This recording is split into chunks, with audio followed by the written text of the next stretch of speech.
प्रस्तुत काल आपण दुसऱ्या अध्यायात पदार्पण करून 163 क्रमांकाच्या ओळीला येऊन थांबलेलो होतो. मोक्षदानी स्वतंत्र ज्ञानप्रदान हे शास्त्र येतुलेने तुझी सूत्र आरंभिली.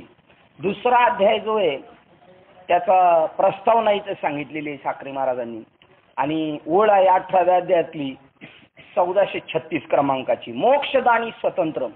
वास्तविक याच्यामध्ये त्यांनी सांगितलं की तुम्हाला कुठेच तर्काच्या दृष्टीने सुद्धा हा आत्मा तर्कशास्त्राच्या दृष्टीने दिसणार नाही. अनुमान प्रमाणास विषय होणारा नव्हे. ध्यान तर याच्या भेटीसाठी उत्कंठित झालेले असते पण ध्यानाने सुद्धा भेटणार नाही. अर्जुन हा मनास नेहमी दुर्लभ साधनाने प्राप्त न होणारा. तुम्ही किती साधन करा आत्मा कळू शकत नाही. आत्मज्ञान ज्याला मुक्ती म्हणतात ते मिळू शकत नाही.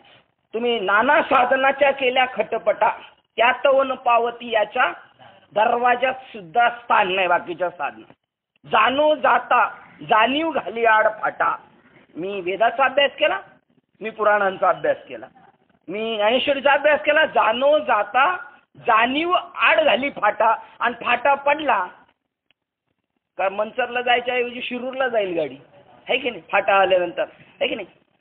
त्याच्या पुढे काय जाणीव जाणीव घाले आड फाटा. योग अभ्यासे रिद्धी सिद्धीती वाटा हो. योग अभ्यास केला तर रिद्धी सिद्धी या वाटा परत आडवाटा घेऊन जाणार आहेत. म्हणजे मोक्षाच्या भेटीला जाताना कोणतंच साधन नाही आहे ते म्हणतात. आणि हे दुसऱ्या अध्यायात सांगितलेलं आहे. म्हणजे ही काशी आहे इथे एक प्रकारची. जसं काशीला गेल्यानंतर मृत्यू पावला तर मेलेल्या मढ्याला जर तिथं जाळलं तर म्हणतात कानात भगवान शंकर येऊन नाममंत्र सांगतात आणि त्याला मोक्ष मिळतो. आता भगवान शंकरांनी आपल्याला घरी येऊन मंत्र सांगितलंय ना कानामध्ये मोक्ष. सांगा बरं.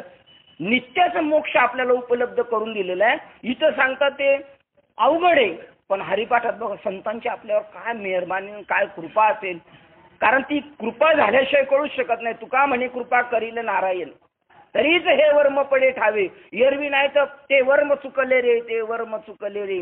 जपी तपी वगैरे सगळे थांबवलेले ती गोष्ट समजून घेण्यासाठी. तर ज्याचं भाग्यच उत्तम असतं त्याला अकस्मात सद्गुरू भेटून त्याच्या जीवनाचा बेडा पार होतो. आणि मोक्ष आहे ना याच्यातच ज्ञानेश्वरीमध्ये सांगितलं अमृत चूळ भरायला मिळत नाही अमृत. पण संताची कृपा झाली तर पाय धुवायला अमृत. केवढं मोठं थाट आहे आपला, केवढं मोठं थाट आहे. पण आपल्याला कळायला पाहिजे ना अमृत आहे म्हणून हे की नाही. अशा प्रकारे ते सांगतात. पहिल्या अध्यायात अर्जुनाला कसा शोक उत्पन्न झाला हे सांगून गीताशास्त्राचा प्रतिपाद्य विषयाचा उद्घात सांगितला. आणि आता या दुसऱ्या अध्यायात श्रीकृष्ण अर्जुन संवाद सूत्ररूपाने सर्व गीताशास्त्र अर्थात संपूर्ण गीताशास्त्राचा प्रतिपाद्य विषय सांगितलेला आहे. कोणत्या अध्यायात? दुसऱ्या अध्यायात. बरं तुम्ही 9व्या अध्यायात गेलो तिथं काय म्हणणार आहे ते एक अध्यायी गीता. म्हणजे तुम्हाला कुठूनही गेला तर तोच रट्ट्या, कुठून गेला तर तोच रट्ट्या. कारण का आणि नाहीच जर भेटलं तुम्हाला कधीच ऐकायला नाही 17 अध्यायापर्यंत भेटलं तर शेवटी कलश अध्याय 18 कळस होणार. म्हणजे मोक्ष होईल होईल येणे कळसा आले स्थिरावले अंतरी हे होणार. याच्यामध्ये ते म्हणतात दुसरा अध्याय ज्याचा अख्ख्या ज्ञानेश्वरीचा गीतेचा जो 18 अध्यायाचा सिद्धांत आहे तो दुसऱ्या अध्यायात मांडला. काय सिद्धांत आहे पाहते सांगतात. प्रतिपाद्य विषय सांगितला आहे. कारण ज्ञानेश्वर महाराजांच्या मतानुसार गीतेचे कर्म उपासना आणि ज्ञान या कांडनत्रयाचे निरूपण केले असले तरी ज्ञानेश्वर महाराजांच्या मते जरी 3 असले तरी गीताशास्त्र हे ज्ञान प्रदान असून जीवास मोक्ष प्राप्त करून देण्याच्या बाबतीत स्वतंत्र आहे. हे या अध्यायात संपूर्ण गीताशास्त्राचे सूत्र सांगितलेले आहे. हे वाक्य कोणी म्हटलेले? विनायक नारायण जोशी. त्यांनी काय म्हटले पण काय कोणाच्या लक्षात आलेलं नाही. माऊलींचं मत असं आहे पण माझं मत असं आहे का 3 भागच नाही याच्यात एकच भाग आहे. कोणती ओळ आहे तुमची? 700 श्लोक अध्याय 18 लेख. पण देव बोलिले एक दुजेने आत्मा सोडून गीतेचा विषय नाही. आणि या दृष्टीने तुकोबराम म्हणतात एक अक्षरात आहे माझा. आणि वाचणारे परत म्हणतात देव भेटणे एवढं सोपं नाही. मग तुम्ही काय वाचलं? रमाकांत आहे असं वाटलंच नाही. पहा म्हणजे कोणावर कोणाच्या याच्यावर म्हणजे मांडलेल्या मताचं खंडन करून एक प्रकारचं खंडन आहे. माऊलीच्या मते कांडनत्रयी आहे गीता. उपासना कांड, ज्ञानकांड आणि कर्मकांड. मग याचं बघा, आता आपल्या एका महात्म्याने एकदा घोटीमध्ये का आळंदीमध्ये सांगितलं होतं, असे 3 विभागच नाहीत ज्ञानेश्वरीमध्ये. कोण म्हणतं भक्तियोग, कोण म्हणतं ज्ञानयोग, कोण म्हणतं कर्मयोग. अरे एकच योग आहे हा, शब्द वेगळे आहेत. जसं एखाद्या ताईला स्वयंपाक करायचा आहे तर त्या भाजीमध्ये कालवणात भाजीमध्ये मीठ मिरची किती टाकावी याचं तिला काय पाहिजे, ज्ञान पाहिजे. आणि ती भाजी वगैरे स्वयंपाक करत असते म्हणजे ती तिचं काय करते, त्यावेळेला कर्मयोग करते. आणि बनवलेले ते तुमच्या हाताने घेऊन खा म्हणलं आपल्याला आनंद वाटेल का? मग प्रेमाने वाढणार, अर्धा घ्यावले एवढा, घ्यावले तेवढा, म्हणजे प्रेमापोटी. तो भक्तियोग आहे. प्रेमाने मुलाला जसं भरवतात, चिवला घे, कावला घे, हा भक्तियोग हा एकच व्यक्तीला करायचा आहे. ही 3 माणसं नाही तर हा म्हणून मी भक्ती मार्गाचा अधिकारी आहे, तो म्हणेल मी योग मार्गाचा अधिकारी आहे, असं नाही. योग या शब्दाचा अर्थ आहे जोडणे, ईश्वराला जोडणे. मग काय केले, माऊलीचं हृदय असं व्यापक आहे. मधने बाबाचं म्हणणं आहे माऊलीचं हृदय असं आहे. एक वेदेश्वरी ज्ञाने विकायला आहे आळंदीमध्ये, एक ज्ञानेश्वरी. वेदेश्वरीने ज्ञान सोडून स्वीकारलंच नाही, यांचा पण ज्ञानच विषय आहे. तरी पण माऊली या अर्थाने त्यांना म्हटलेले, ज्याही मार्गाचा अधिकारी असेल त्याला तिथून उचलून माऊलीनी आपल्यापर्यंत कर्म मार्गाचा आहे, चालेल कर्म कर. कर्म करत असताना असं मात्र लक्षात ठेव, जी कर्म करते ही मी माझ्या ईश्वराची सेवा करतोय. तया सर्वात्मक ईश्वरा स्वकर्म कुसुमाचे विरा. देवाला जर फुलंच व्हायचे असेल तर कोणती वा, स्वकर्म कुसुमाचे विरा. पूजा केली होय अपारा, तोषा लागी त्या परमात्म्याला प्रसन्न करण्यासाठी ही सेवा करा. डॉक्टर लोक हेच समजतात, ईश्वर सेवा ही, मानव सेवा हीच ईश्वर सेवा आहे. म्हणजे त्या मार्गाने त्यांनी ते घेऊन गेलेले. असा हा मोक्ष मिळवून देण्याला स्वतंत्र असा आहे. आणि आत्म्याचा विषय सांगितला. आत्मा कसा आहे तर तो उपाधीच्या अतीत आहे, कशानेच तो कळू शकत नाही. त्यांनी सांगितलं ध्यानाने नाही कळू शकत. हाच विषय 11व्या अध्यायात सांगितलं. म्हणजे आपण किती दैवाचे भाग्यवान आहोत. 11व्या अध्यायात सांगितलं हा विषय भगवान शंकराला सुद्धा अनेक वर्ष तपश्चर्या करून कळाला नाही, ब्रह्मदेवाला कळाला नाही, दान करणाऱ्याला कळाला नाही, वेदांताचा अभ्यास करणाऱ्याला कळाला नाही अर्जुना. हो, आणि असा मी प्रसन्न होऊन तुला ती गोष्ट देतो, असलं आपलं परम भाग्य आहे. असे ह्या वाक्याला धरून बाबा म्हणतात तुम्ही सोन्याहून पिवळे. कारण चालायला जागा नाही, पण स्वीकारणारी लोक किती आहेत आणि त्याचा अंगीकार केलेला किती आहे लोकांनी, त्यामध्ये तुमचं आमचं गुंफण केलेली. आणि काल जाता जाता शेवटचा श्लोक आपण पाहिलेला होता, 27 क्रमांकाचा श्लोक पाहिला होता. त्या 27 नंबरच्या श्लोकात सांगितलं उपजेते नाशी. अर्जुनाला मोह झालेला आहे, मोहामध्ये म्हणतो मी लढाई करणार नाही, तर देव आणखीन प्रकाराने हळूहळू त्याला असं नाही तर असं नाही तर असं सांगतात. ते म्हणतात बघ आत्मा अविनाशी आहे, हे सांगून जर तुला कळत नसेल तर तू असं घडीवर ग्रहित धर, आत्म्याचा नाश होतो. बरं नाश होणारच आहे हे निश्चित आहे. म्हणजे जो खाटेवर आलाय तो ताटीवर जाणार हे निश्चित. मग शोक काय करायचे कारण आहे, मग आहे तोपर्यंत तरी एन्जॉय करा ना, आनंद लुटा. ते म्हणतात पा उपजे ते नाशे, जे जन्माला आलंय ते नाचणार आहे आणि नाचलेलं पुनरपी दिसणार आहे. म्हणजे कोणत्या तरी योनीला तो जाणारच आहे. हे घटिका यंत्र जैसे परिभ्रमेगा ना तरी उदय असतो अपैसे अखंडित होत जात तैसे. हे जन्म मरण अनिवार्य जगी. सूर्य उगवतो मावळतो, उगवतो मावळतो, हे जसं आहे तसं जन्म मरण आहे. त्यामुळे तू आता सूर्य आज जरी मावळला तर उद्या उगवणार आहे. बघ काय याच्यात मग खेळ. आज जरी मावळला तरी उद्या उगवणार आहे, म्हणजे खेळ करायचे कारण नाही. आज जरी आज संपला तर उद्या आज आहेच येतो. म्हणजे तो या सृष्टीच्या उपक्रमातून कुठं जाऊ शकत नाही, अशी वस्तूच नाही का बा इथून पुढे जाईल. लोक म्हणतात वैकुंठाला गेला, वैकुंठाला गेला म्हणजे असं काही वेगळं शहरच नाही. एक वैकुंठ आहे, कैलास आहे, अजून काय काय आहे, पण एक अद्वैत आहे, एकच आहे अद्वैत. 2 वस्तूच नाही या जगात. मग कैलास वेगळं कसं असेल, पंढरपूर वेगळं कसं काय असेल, म्हणजे सगळं एकच आहे ते सांगतात. आणि महाप्रळयाचे प्रळय अवसरे हे त्रैलोकी शहरे सहन शहरे म्हणून हा गा परिहरे आधी अंतू. तू जरी आयसे मानसी तरी खेदू का करसी, काय जातू जाणतोची नेनसी धनुर्धरा. तू तर ज्ञानी आहेस म्हणतो, तुला सगळं समजते म्हणतो, मग हे निर्माण झालेलं नाश पावणारच आहे, तर तू खेद का करतो. आणि जरी नाश पावलेलं आहे तरी ते पुन्हा दिसणारच आहे. हे तर आणि काही पार्था तुझं बहुत परी पाहता दुःख करावया साधन विषय नाही. अजून एक विषय तुला सांगतो, तुला दुःख करायचंच कारण नाही अशी तुला गोष्ट सांगतो. आत्म्याचा केव्हाही नाश होत नाही त्याचं उदाहरण सांगतो. काल आपण 163 क्रमांकाच्या ओळीपर्यंत आलो होतो. आता पुढील विषयाकडे वळूया. अरे असे पहा की हे सर्व प्राणी उत्पत्तीपूर्वी निराकार होते. पहा बरं, एवढा आपल्याला समजलं ना, एवढा ठाम निश्चय झाला आपला तर आपल्या जीवनाचा बेडा पार झाला. हे उत्पत्तीपूर्वी निराकार होते. आपल्या बाबांचं वाक्य किंवा तुकोबरायचं वाक्य बघा, हीच गीता आहे, हीच गीता आहे.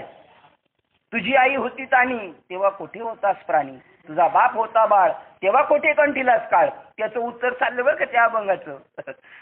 असे पहा की हे सर्व प्राणी उत्पत्तीपूर्वी निराकार होते, म्हणजे आकार नव्हता. आणि आता काय त्यांना मिळालेलं आहे, आकार मिळालेले. मग जन्म धारण केल्यावर ते आकाराला प्राप्त झाले.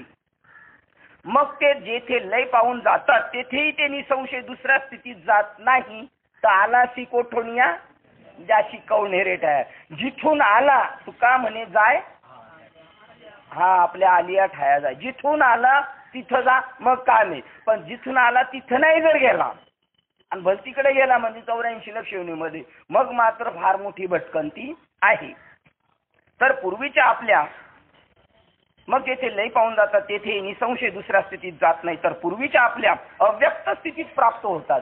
मग आपल्या घरातला आता समजा एखादं उदाहरण, भाऊ आपले एखादं कोणतरी वारलेले आजोबा वारलेले, ते आता कुठे गेले असतील. हा, त्यांना जर समजलं असलं तर ते, आपल्याला समजलं तर ठीक आहे. आणि हे प्रत्येकाचा विषय, ज्याने त्याने ज्याचा त्याचा समजून घ्यायचा. वास्तविक कोण कुठं जात नाही, कुठून येत नाही, अव्यक्त स्थितीला प्राप्त होतात. आता मध्यंतरी जन्म आणि मृत्यू या दोन अवस्थांमध्ये जे दिसते, व्यक्त प्रत्यक्ष गोचर झालेला आकार हा निजलेल्या मनुष्याला ज्याप्रमाणे स्वप्न दिसते त्याप्रमाणे होईल. आता हे एक तरी ओवी अनुभवावी. म्हणजे आता जे दिसतंय जन्माच्या अगोदर अव्यक्त होता, जन्माला आला व्यक्त दिसतो आणि पुन्हा गेला तर पुन्हा पुढे गेला अव्यक्त स्थितीत. पण येण्याच्या आणि जाण्याच्या मध्ये जे दिसतंय म्हणजे जन्माला येण्याच्या पूर्वी आणि मरणानंतरच्या मधला काळ, म्हणजे 20 किती जगलो आपण तो काळ झोपलेल्या माणसाला स्वप्न पडल्यानंतर जी स्थिती तशी. आणि म्हणून साधू संतांनी हा काकडा केलेला आहे. हा पंढरपूरमध्ये जाऊन काकडा करायचा, देवाच्या मंदिरामध्ये पंढरपूरमध्ये जाऊन करायचा आणि खरोखर देवाच्याच मंदिरात होणार, दुसरीकडे होणारच नाही.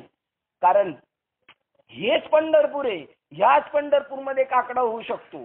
कुत्री, मांजरं, गाढवं, डुकरं तिथं काकडा होणार नाही.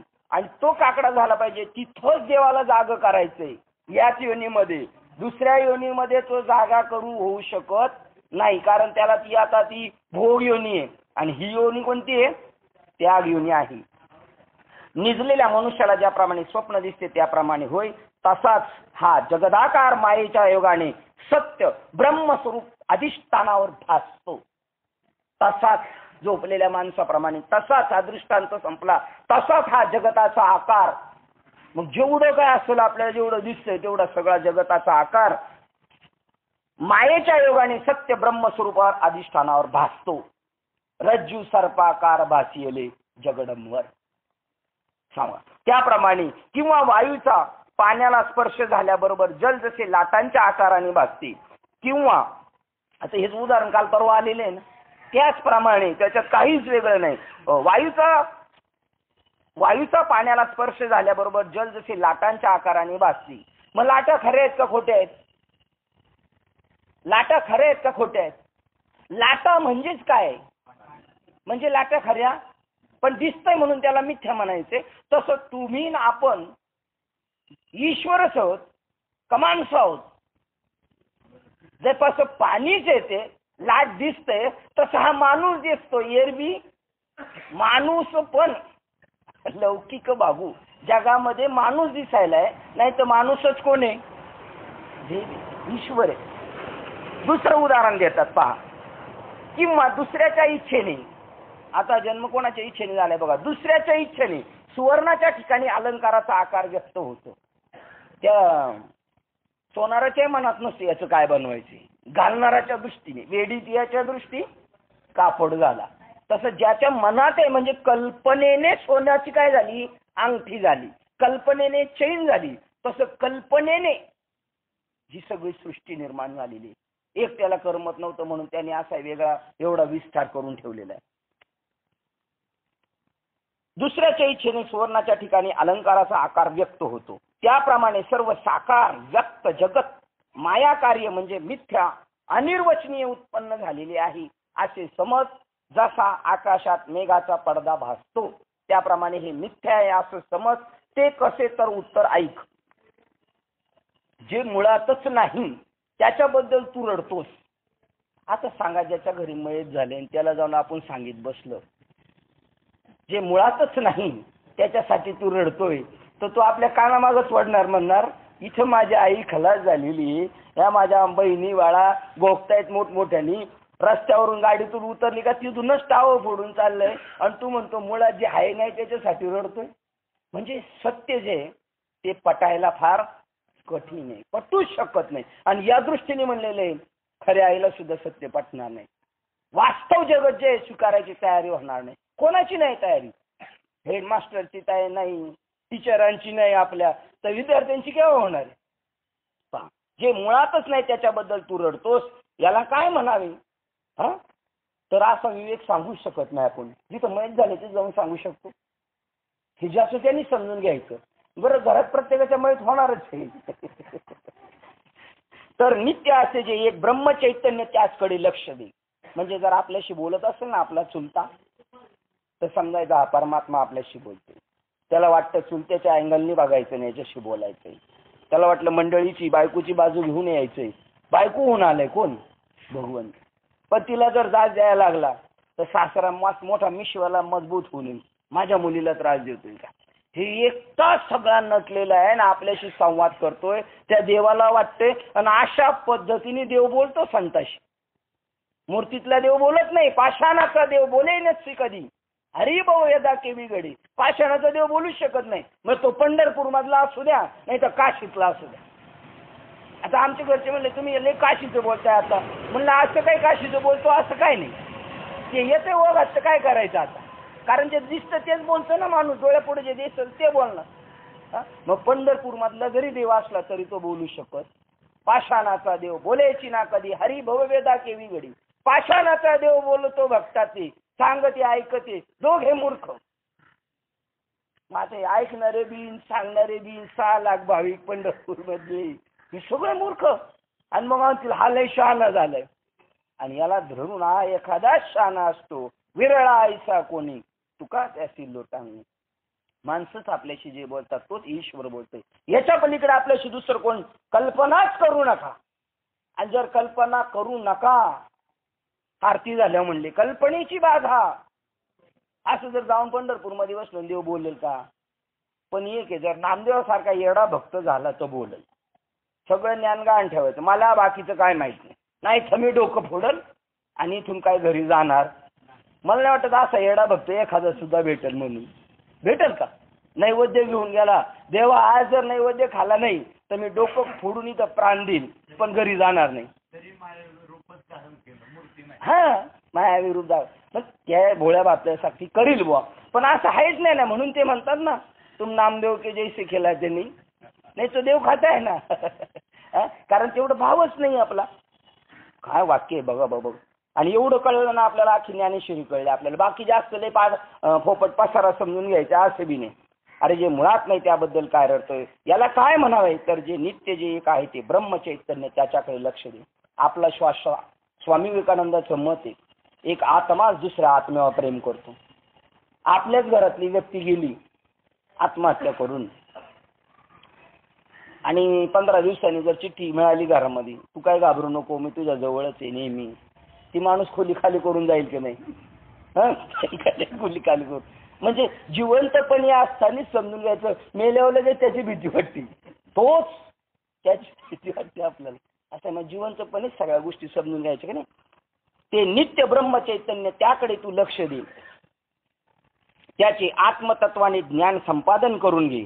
साधूंना त्या ब्रह्माची आवड तीव्र जिज्ञासा उत्पन्न झाल्याबरोबर ते विषय त्या संतांना सोडून जातात. एवढीच निर्माण गोष्ट झाली पाहिजे आपल्या जीवनात. मुलाला म्हटलं आई पाहिजे, मुलाला वाटलं आई पाहिजे, त्याच्याबरोबर पाठी भरून खेळणी जरी टाकली त्याच्या आवडीची, तरी सुद्धा ते त्याच्यात रमणार ते विषयाला ते लात मारून नेमकं आई आई ईश्वर ईश्वर ईश्वर सगळ्या गोष्टींना तो लात मारून टाकील. म्हणजे लात मारील टाकील पेक्षा तो बघणारच नाही त्याच्याकडं. विषय सोडून जातात. साधूंना त्या ब्रह्माची आवड तीव्र जिज्ञासा उत्पन्न झाल्याबरोबर विषय त्या संतांना सोडून जातात आणि ज्या ब्रह्माची आत्मतत्वाने प्राप्ती होण्याकरता वैराग्य संपन्न अधिकारी वनवासी होतात. जेवढे जंगलात गेलेले ते साधू नाही बरं का, उगाच पाया पडायला जाऊन आपला टाइमपास बरबाद होईल. ते वैराग्यवान झालेले, त्यांना विरक्ती निर्माण झालेली, संसार नको आणि ईश्वर पाहिजे, संसार नको आणि ईश्वर पाहिजे अशी विरक्ती निर्माण झाली आणि ते टाकून तिकडे गेलेले. आणि एवढ्यावरच लोकांनी त्यांना डोक्यावर घेतलेले. अजून ईश्वर प्राप्त नाही झाला, केवळ काय झालंय वैराग्य निर्माण झालं. म्हणजे ते तिकडे गेलेले ते वैराग्यवान माणसं, त्यांना ती भेटलेले असं नाही, ते शोधात आहे. आणि आपण त्यांना साधू म्हणतोय, त्याशी म्हणू नये साधू. आणि त्या ब्रह्मप्राप्तीकडे दृष्टी ठेवून श्रेष्ठ मुनी ब्रह्मचर्याधिक व्रते आणि तपे आचरण करतात. जेवढे साधू मुनी आहेत ते केवळ त्याच्यासाठी ते म्हणले संन्यास घेतला आम्ही. अजून काही कोणी तपश्चर्या करतात, काही वर्ष तपश्चर्या करतात, तरी सुद्धा त्यांना कळणार नाही. ईश्वराचीच कृपा व्हावं लागेल. आणि ईश्वराची कृपा दान धर्म तपश्चर्या करून सुद्धा नाही होत. तर निष्काम कर्मयोग केला तरच ईश्वराची कृपा होते. तुम्ही जे बी कर्म करा पण त्या कर्मातलं कर्तृत्व घेऊ नका. मग ते न भोगलेलं कर्म आहे त्याच्यावर देवाच्या डोक्यावर ओझं होतं. आणि त्या उतराई होण्यासाठी देव आपल्याला कोणाच्या ना कोणा माध्यमातून नाही देवच येतो अनुग्रह द्यायला.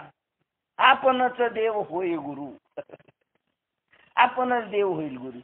मग जो देव येतो दुसऱ्याला देव सगळेच देव असं त्याची त्याला अनुभूती करून देणार. कित्येक जण त्या शुद्ध ब्रह्मात एकाग्र अंत करणारे निरीक्षण करून पाहतात अंतर्यामी स्थिर होऊन सर्व प्रकारचा संसार विसरतात. हे जे आपण पाहतो ध्यानाला बसलेले त्यांची हाडं पाराशी दिसतात, त्याच्यामध्ये रस झालेली, त्यांना भूक तहान भूक काहीशीच जाणीव होत नाही. कारण त्याच्याशी ऐक्य साधलेले त्यांचं. आणि त्याच्यातून त्यांच्या आतमध्येच अमृताचा झरा आहे. टीप टीप टीप तो ते प्रतीक आहे शंकराच्या वरती जे पडतं ते एका जसं सलाईन आहे ना, सलाईन ती सलाईन त्याचंच प्रतीक आहे. टीप टीप. जास्त भुकेलेला असेल तर स्पीड वाढवायचं हे की पहा बरं.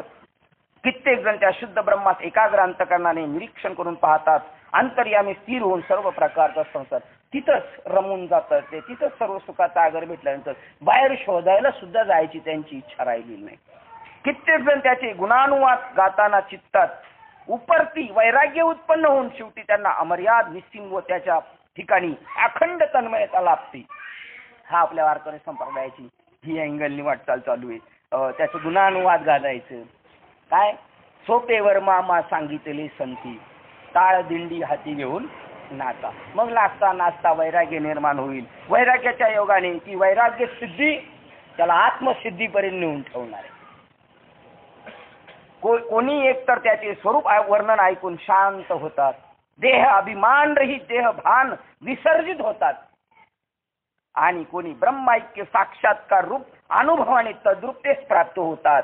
त्याप्रमाणे ज्याप्रमाणे नद्यांचे सर्व ओघ समुद्राला मिळतात. बघा आता हे सगळे सांगितले ना, हा या मार्गाने हा या मार्गाने या मार्गाने, तसे नद्या सगळीकडून आल्याने ओघ जाऊन कुठे मिळणार आहे शेवटी समुद्राला. तसं ते आत्मस्वरूपाला ब्रह्मस्वरूपाला जाऊन भेटतात. ज्याप्रमाणे नद्यांचे सर्व ओघ समुद्रास मिळतात परंतु समुद्रात समावेश होण्यास जागा नाही म्हणून मागे परतले असे केव्हाही होणार नाही. त्याप्रमाणे या थोर योग्यांच्या बुद्धी ब्रह्म साक्षात्काराबरोबर तद्रूप होतात. पुन्हा संसाराला देहतादात्म्य भ्रांतीला प्राप्त होत नाही. परत माघारी येत नाही.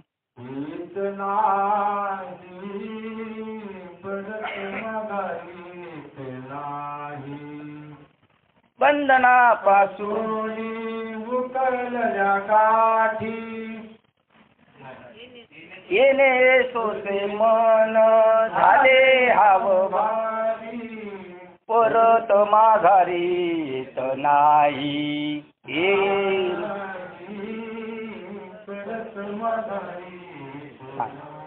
ह्यामुळे ना जे कर्मठ वैराग्य लोक आहेत ना, माळकरी कर्मठ ज्यांनी लय अभ्यास केला आळंदी काशी, ते तुमच्याकडे हे पाहतात. ते तुम्ही तर चांगले संसारात बुजबुजीत पुरीमध्ये फसलेले दिसता.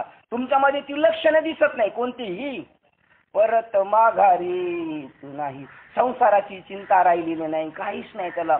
त्याचा हा बी संसार बरं का, घरातला तर संसार द्या सोडून, जन्म मरणाचं बी द्या सोडून, हा देह मन बुद्धी चित्त इंद्रिय या सगळ्यांचा मिळून हा काय 36 तत्वाचा हा संसार आहे.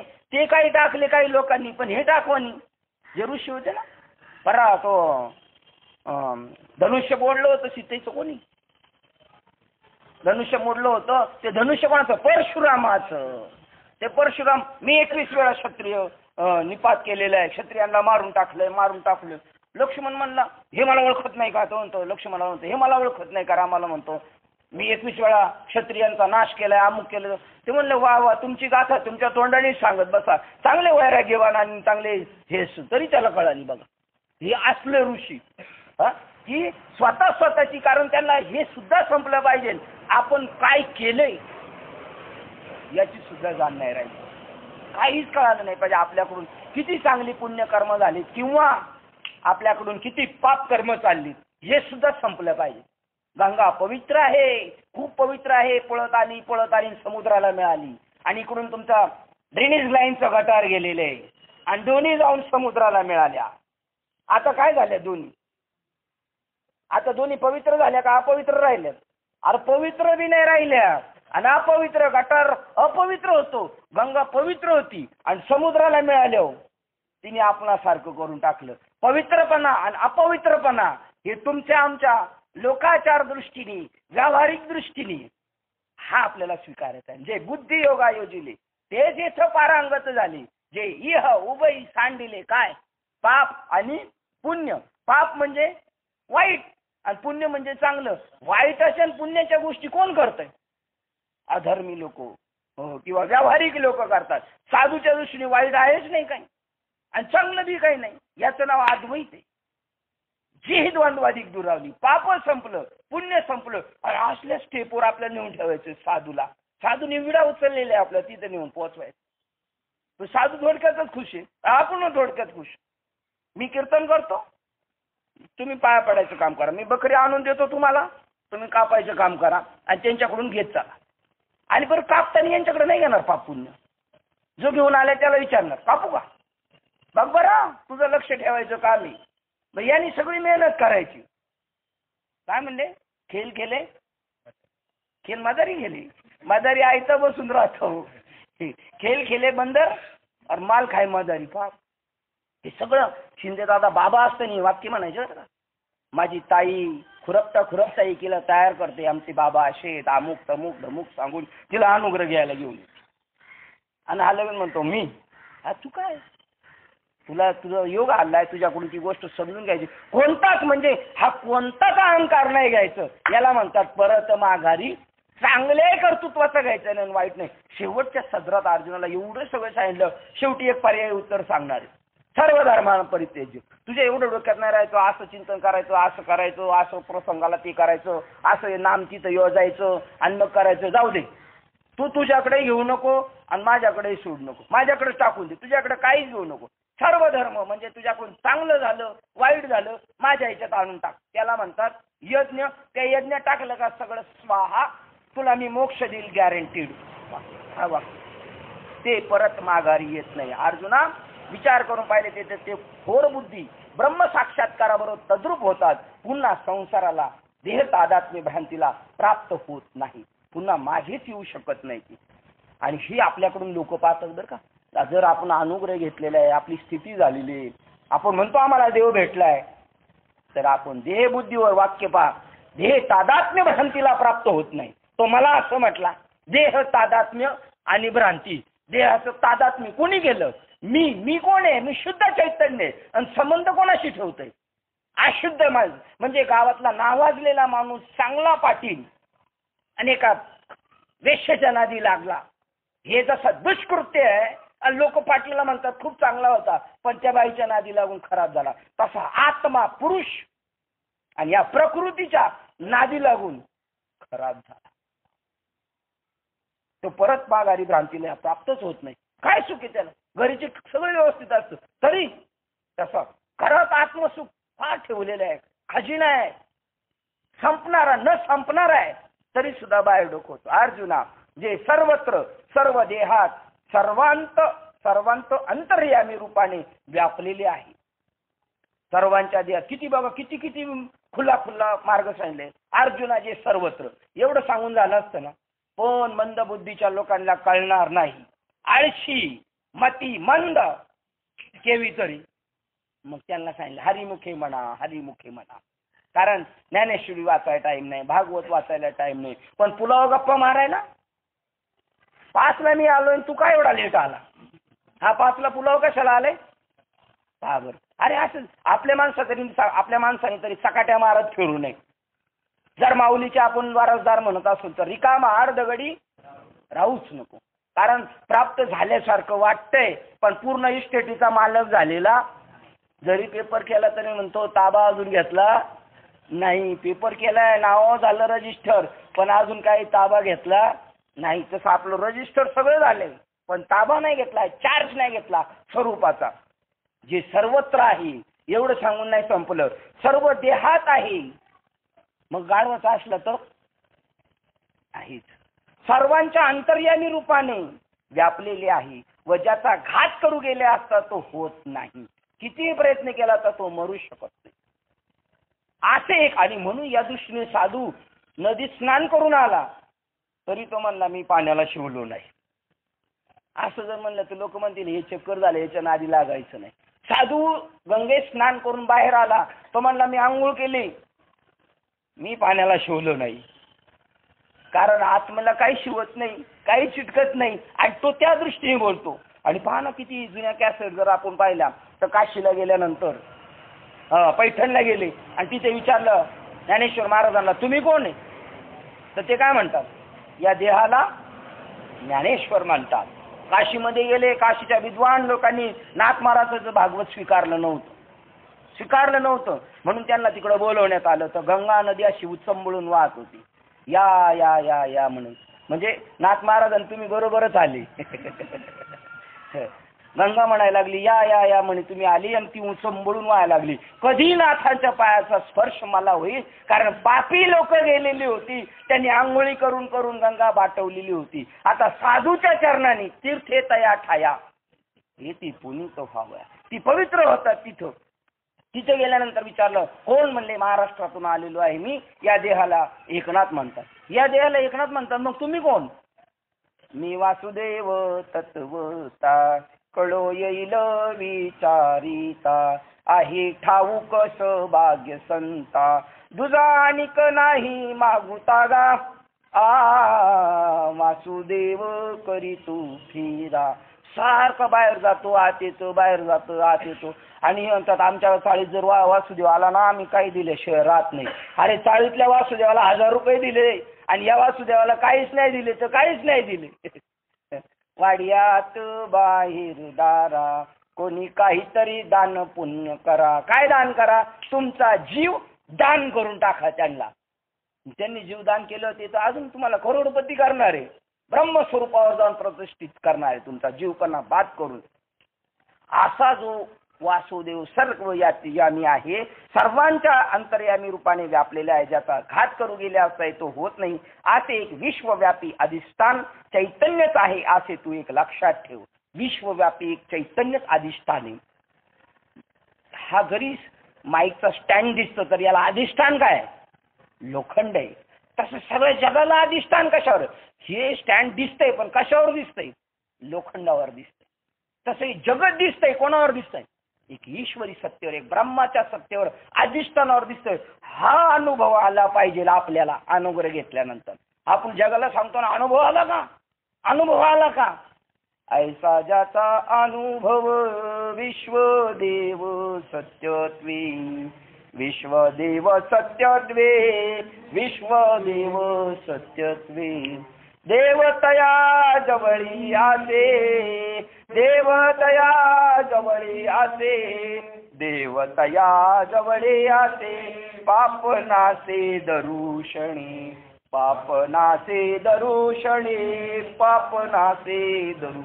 ऐसा ज्याचा अनुभव विश्वदेव आहे, याच्या पलीकडे दुसरं नाही, दुसरा देवच नाही त्याला, विश्वच देव. अर्जुना 14व्या अध्यायातला 26 नंबरचा श्लोक, एक विश्वरूप बाजूला सारून जर मला घ्यायला जाशील तर हातात काहीच येणार नाही. बर्फ बाजूला सारून म्हणतो मला पाणी पाहिजे, बर्फच पाणी. अलंकार त्यागून म्हणशील मला सोनं पाहिजे, ना अलंकारच सोनं झालेले, सोनच अलंकार झालेलं, अलंकारच सोनं झालेलं आहे. एक विश्वव्यापी अधिष्ठान चैतन्यच आहे असे तू पहा. लक्षात ठेव, ज्या अधिष्ठान चैतन्याच्या केवळ आश्रयावर हे सर्व जग स्वभावतात उत्पन्न होते आणि नाश पावते, तर मग तू यातील कशाविषयी शोक करणार सांग बरे. सगळंच ते, सगळंच ते. मग हे ज्या वेळेला द्रौपदी म्हणायला लागली, ज्या वेळेला तिचं वस्त्र हरण केलं, तिने जाऊन दरवाजा लावला होता. जसा ज्ञानेश्वर महाराजांनी ताटी बंद केली तशी द्रौपदीने ताटी बंद केली, कोणाच्यानी उघडेनी. आणि मग देव आले. देव आल्यानंतर देवाला का ताटी उघडायला लागती का? आपोआप ताटी उघडली आणि देव गेले. ते म्हणले प्रभू तुम्ही माझ्याकडे येऊ नका, मी पापी झाले. म्हणली पाप तुला लागणार आहे का? तू शुद्ध चैतन्य, तुला पाप शिवू शकत नाही.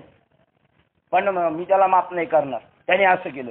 ती म्हणल्या पहिलं तुला कोणाला माफ करावं लागल? पहिलं जर दुर्योधनाला माफ करतो तर तू कमवलं समजायचं. कोणाला माफ करायचे? आणि सगळी खेळी कोणी केलेली? आता आपल्याला जर म्हणले पहिलं तू त्याला माफ कर, मग बाकीचं सगळं सोडून दे. आपण म्हणणार त्याला तर फार नाही माफ करणार मी, बाकी सगळं करेल, पण त्याला तर नाही माफ करणार. म्हणजे तुम्ही दुष्ट लोकांमध्ये स्वभावाचा जरी पाहिलं तर त्यांचा तुम्ही कशाचा निंदा करायची? जग देव परी निंदितो हा स्वभाव. मग दुर्योधनाला मारलं नाही का? मारायचंच आहे. दुर्योधनाला मारणं म्हणजे अनुग्रह आहे बरं का. कारण तो इतका पापी होत चाललाय, इतका पापी होत चाललाय. आता त्याला कलम केलं तरच मजा आहे. कारण नाही तर तो माझ्या अंतर्यामी आत्म्याला देव म्हणतात 16व्या अध्यायात, मला खूप त्रास होतो. कारण हे लोक नाहीच नाही तो माझा वापर करून घेतात आणि माझ्या आत्म्याला दुःख होतो. वास्तविक आत्म्याला दुःख होत नाही हा त्रिकालाबाधित सिद्धांत तरी देवानी पुन्हा स्वमुखे आपण सांगतो. श्री विष्णू जो वाईट वर्तणूक करतो या शरीरात मिळाल्यानंतर आत्म्याचा दुरुपयोग करतो त्याच्याबद्दल, त्यामुळे माझ्या आत्म्याला एवढा त्रास होतो, एवढा त्रास होतो की मला खूप त्रास होतो ते.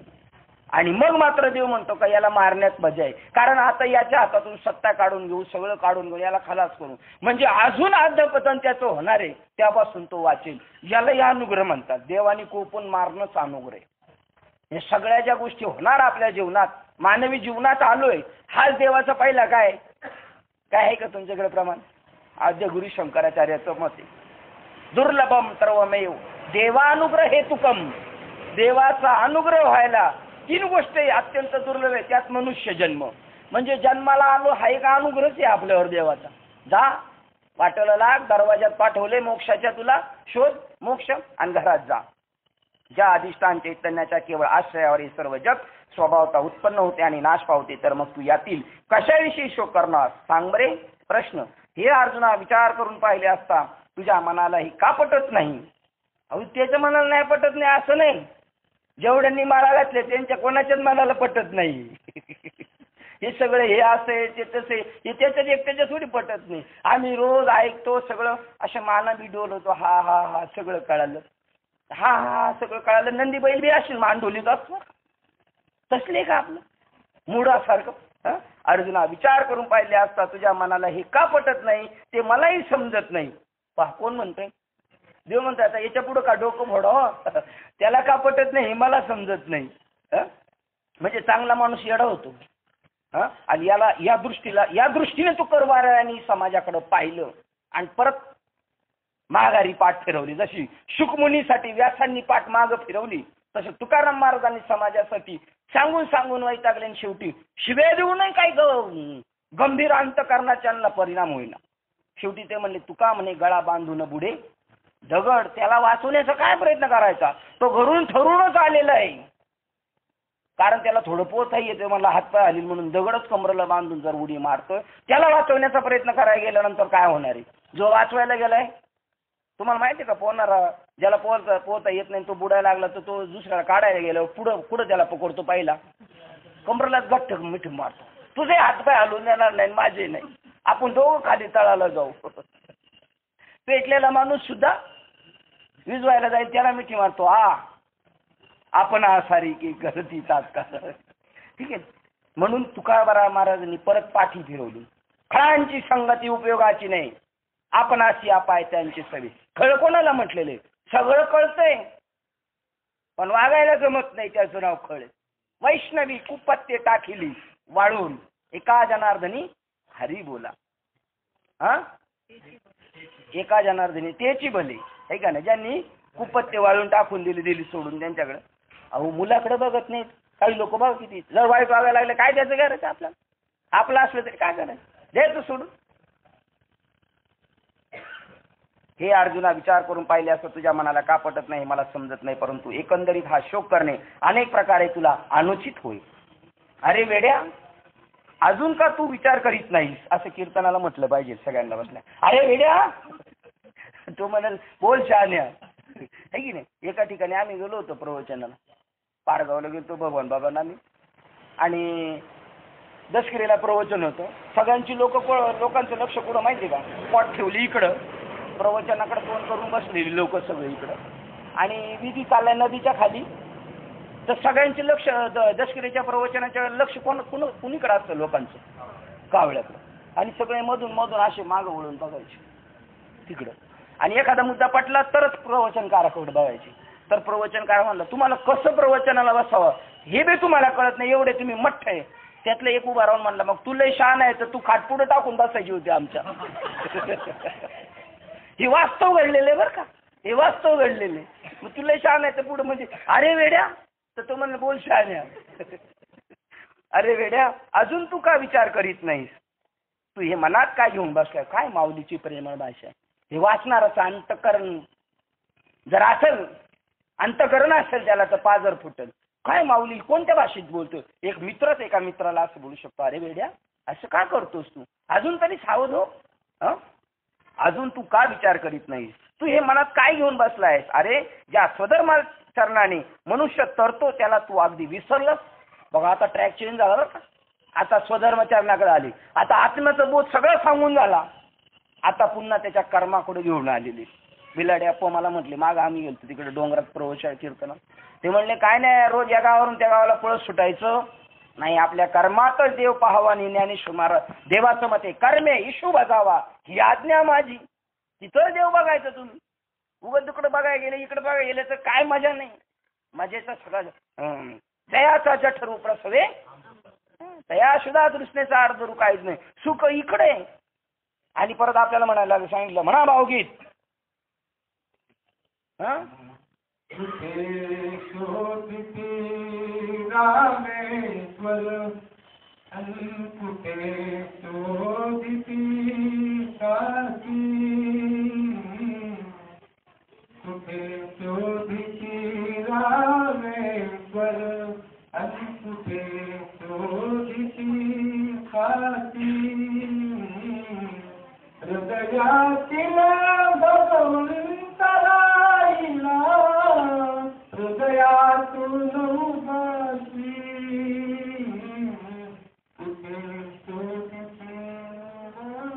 कुठं शोधायला जायचं? हृदयातला भगवंत उपवासी तुझं आहे, तुझं पाशी परी जागा चुकलाशी. सगळं तुझ्या जवळ आहे. आता बघा सोमवारचं केवढं मोठं नाटक आहे गावाकडं आपल्या. उपवास वाटताना कुत्र्याला हाड नाही म्हणायचं, पण आयुष्यभर माणसांना मात्र हाडतूड करीत राहायचं. किती गदाड्या प्रकारे. चांगल्या माणसाला, भावाला, नातेवाईकाला हाडतूड करायची. आणि फक्त उपवास सोडताना, उपवास या शब्दाचा अर्थ आहे देवाच्या जवळ वास केला ना तुम्ही, आता कोणाला हाडतूड करू नका, मुक्या प्राण्याला करू नका, आणि बोलक्या माणसाला करा का त्रास. असे समाज की या ठिकाणी सर्व मेले किंवा तुझ्यावर काही प्रसंग घडवला अथवा सगळे जगही बुडून नाहीसे झाले, तरीही स्वधर्म म्हणून जो एक आहे तो केव्हाही टाळता येत नाही. असे असता त्याचा त्याग केल्यावर तुझ्या या कृपाळूपणाने तू तरला जाशील का याचा विचार कर. अर्जुना, तुझे चित्त जरी दया उत्पन्न झाल्यामुळे विरघळून गेले आहे, तरी तसे होणे या युद्ध प्रसंगी अयोग्य आहे. अरे असे पहा की गायीचे दूध उत्तम आहे, तरी ते पथ्याला घेऊ नये असे वैद्याने सांगितले.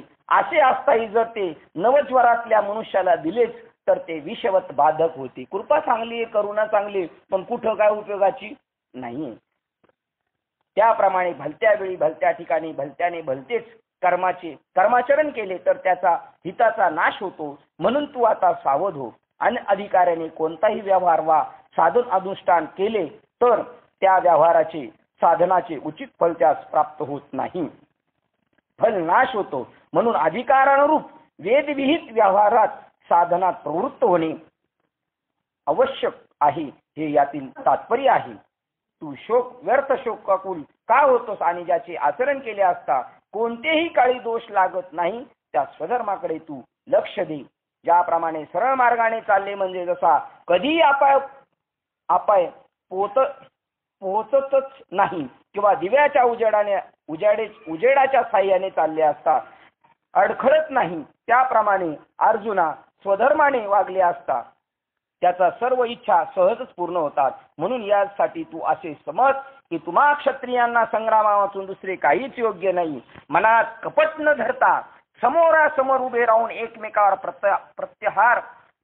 प्रहाराला प्रतिहार करून युद्ध करावे, हे असो प्रत्यक्ष तुला माहीत आहेच. त्या ज्ञात गोष्टीविषयी आणखी काय सांगाल? लढाई कर पण निष्कपट होऊन कर. राज्य जिंकायचं म्हणून नाही, पण आपलं कर्म आहे म्हणून करायचं. आपल्या कर्मापासून कधीच बाजूला व्हायचं नाही. पूर्वीचे जे साधू संत होते ना, ते ज्ञानेश्वरी वाचत होते. आताचे साधू संतांना वेळच नाही ज्ञानेश्वरी वाचायला. पेपर वाचतील आणि पेपर मधले सांगतील कोणी काय केलं सांगा.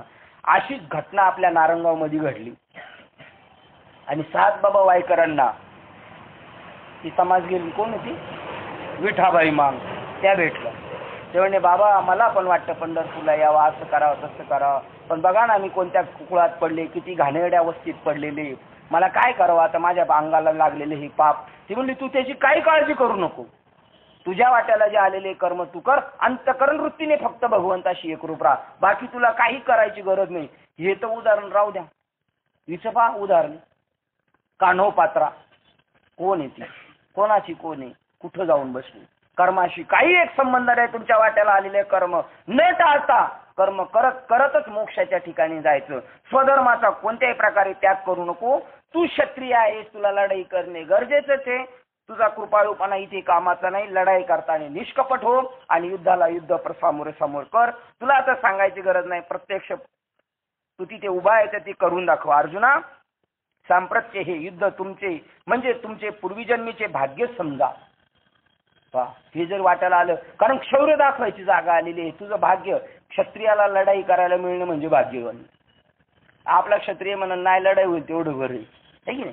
अथवा सर्व धर्माचा ठेवाच उघड रूपाने प्रगट झालेला आहे. अरे याला काय युद्ध म्हणावे?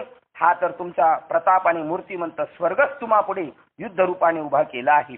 किंवा तुझ्या गुणाचा लौकिक ऐकून तुझवर अतिशय असक्त झाल्यामुळे ही कीर्ती रूप श्री उत्कट इच्छेने तुला वर्ण्यास आलेली आहे. अरे असल्या प्रकारचे युद्ध क्षत्रियाला सहजच प्राप्त होणार नव्हे. कारण क्षत्रियाने पुष्कळ पुण्य करावे तेव्हा त्याला या असला युद्ध प्रसंग प्राप्त होतो. परंतु ज्याप्रमाणे एखाद्याला मार्गाने जाताना इच्छित फळ देणारा चिंतामणी अकस्मात सापडावा किंवा जांभई आल्यामुळे तोंड पसरले असता त्यात अकस्मात अमृत येऊन पडावे, त्याप्रमाणे हा युद्ध प्रसंग अनायासे तुम्हाला प्राप्त झाला आहे असे तू समज. आत्म्याचं शाश्वत स्वरूप सांगून झाल्यानंतर आता ज्या देहात तुम्ही आलेले आहे, त्या देहात ज्या जातीत कुळात आलेल्या तुमचं जे कर्म आहे त्या कर्माशी तुम्ही एकरूप राहा. कर्म टाकू नका. असं आता अर्जुनाला ट्रॅक बदलून चाललेला आता देहाचा धर्म सांगतात. आता असला हा संग्राम टाकून नसत्या भलत्याच गोष्टीचा शोक करीत बसलास तर तू आपणच हानी करून घेतली असे होईल. या रणाच्या ठिकाणी जर तू आज शस्त्र टाकून दिले तर पूर्वजन्मी जोडून ठेवलेली पुण्यकीर्ती तू स्वतः घालवलीस असे होईल. इतकेच नव्हे तर तुझ्या आलेला कीर्तीचाही नाश होईल व सर्व जग तुझी निंदा करील आणि मग अनेक मोठाले दोष तुला शोधित येऊन गाठतील. ज्याप्रमाणे पतिविरहित स्त्री सर्वोत्तपरी तिरस्करणीय होती, त्याप्रमाणे स्वधर्म वाचून स्वधर्म त्यागी जीवताची तशी दशा होते. अथवा रणात प्रेत पडले म्हणजे ज्याप्रमाणे चोहोकडून त्याला गिधाडे फाडतात, त्याप्रमाणे स्वधर्म विहित मनुष्याला महादोष व्यापून टाकतात. एवढ्याच करता जर तू प्रस्तुत प्राप्त झालेल्या आपल्या धर्माचा त्याग करशील तर तुला पाप लागेल आणि कल्पांतापर्यंत अपकीर्तीचा डाग नाहीसा होणार नाही. म्हणजे तुमच्या वाट्याला आलेली जी कर्म आहे ती इमाने इदबारी करा. अधिकाराचा दुरुपयोग करून तुमच्या कर्मापासून पराडमुख होऊन बाजूला जाल तर मग मात्र तुम्हाला परत पापाचे भागीदार व्हाल तुम्ही. जोपर्यंत अपकीर्ती झाली नाही तोपर्यंत व्यवहारज्ञ सज्जनाने जगावे. असे असता तूच सांग की आता या संग्रामातून कसे परत फिरावे.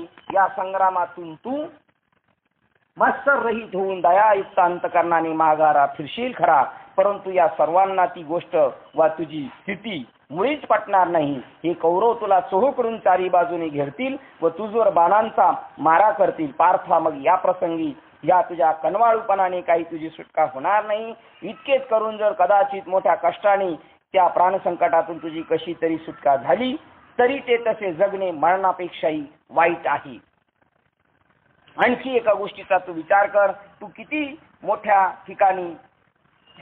तू ह्या ठिकाणी मोठ्या उत्सुकतेने लढण्यासाठी आला आणि दया उत्पन्न झाल्यामुळे आता माघारा परत जाण्यास फिरलास तर तू मला सांग बरे की तुझे ते दयाळूपण हे तुझे दुर्जन वैरी जे कौरव त्यांच्या मनाला खरे वाटेल का. आता जरी असं करून गेले असते तरी त्यांना वाटलं असतं का नको लढाई नको काय नको, मी यांना माफ करतो आणि हे मरतील म्हणून मी जातो, तर त्यांना खरं पटेल नाही पटणार. ते म्हणतील गेला रे गेला अर्जुन, आम्हाला घेऊन पळून गेला. अरे असा ह्या तुझ्यावर लोकोपात राहिला तर तो चांगला का सांग.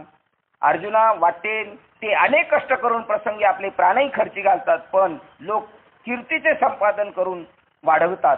ती अनुपमेय व निष्प्रतिबंध कीर्ती तुला सायास न करता पूर्ती लाभली आहे. हे तुला आकाश जसे अद्वितीय आहे तशी ही अमर्याद व उपमारहित कीर्ती तुझ्या ठिकाणी आहे व तुझे गुणही उत्तम आहेत असे तिन्ही लोकात ख्याती आहे.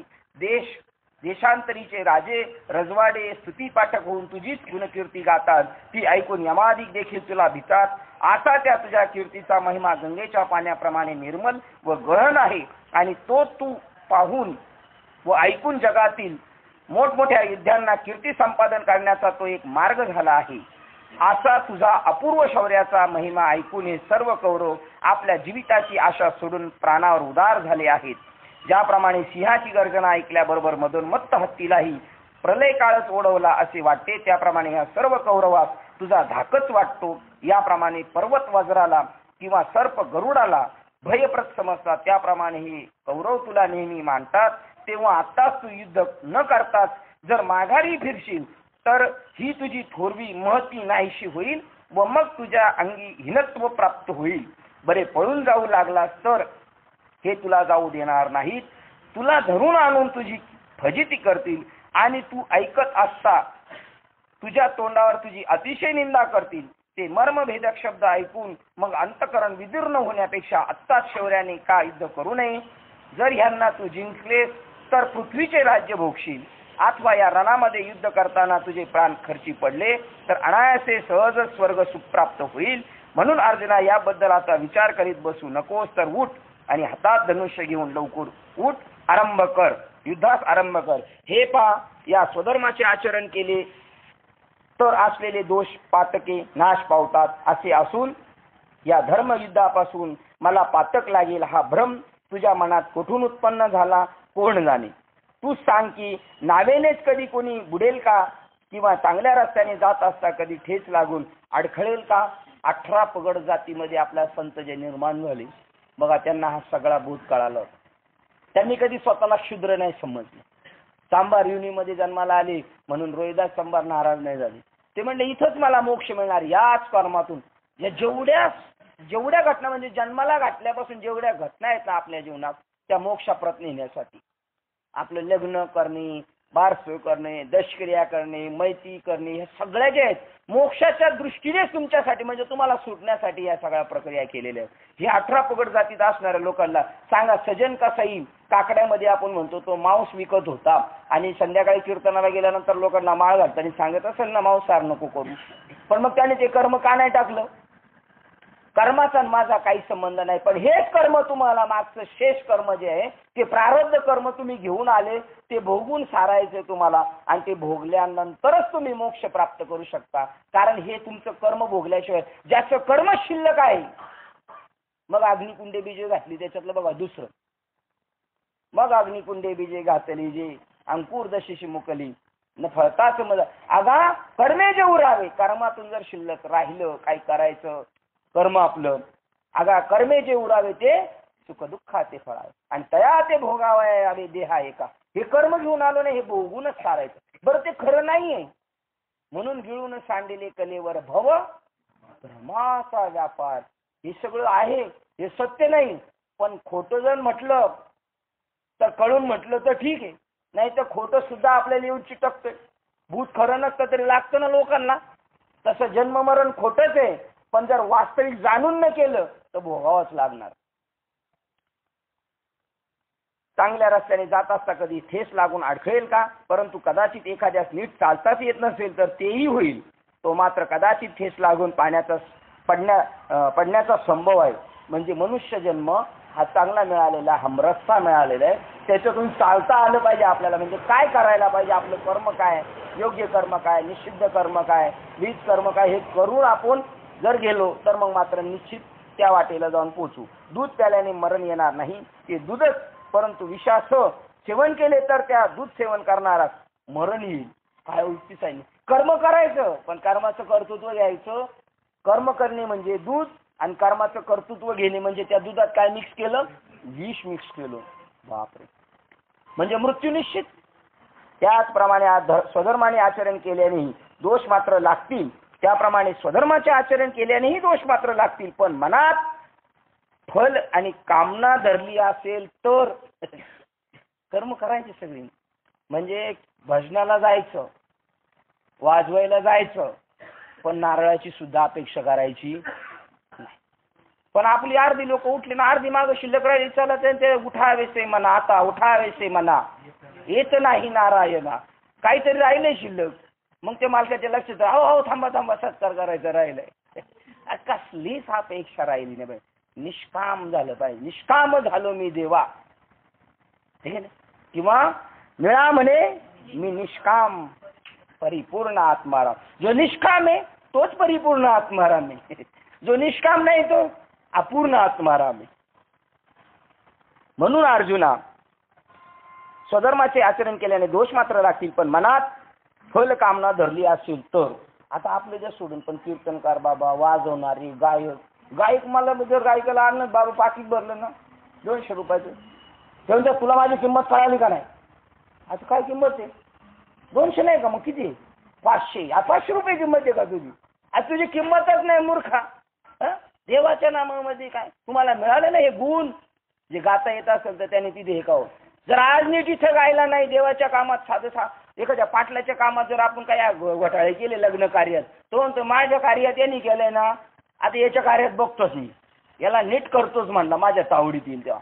तर आता जर ज्याला गाता यायचं त्याने जर कीर्तनाला जाऊन व्यवस्थित साथ केली नाही तर देव म्हणतो माझ्या कार्यात घोटाळा केला, तमाशातच गायला लावतो आता. हो, आता वाजवता नाही ना येत नीट याला तमाशात वाजवायला. तमाशात तरी बरं, नाही तर मग तिथूनही अजून खाली वरातीत नाचवायला लागेल. सगळी पेलेली अवतीभोवती आणि त्याच्यामध्ये यांनी वाजवायचं. आणि मग ती नोट घेऊन इथं 200 घेऊन खुशाल नारळ खाली लपून दिले तरी नको म्हणतो.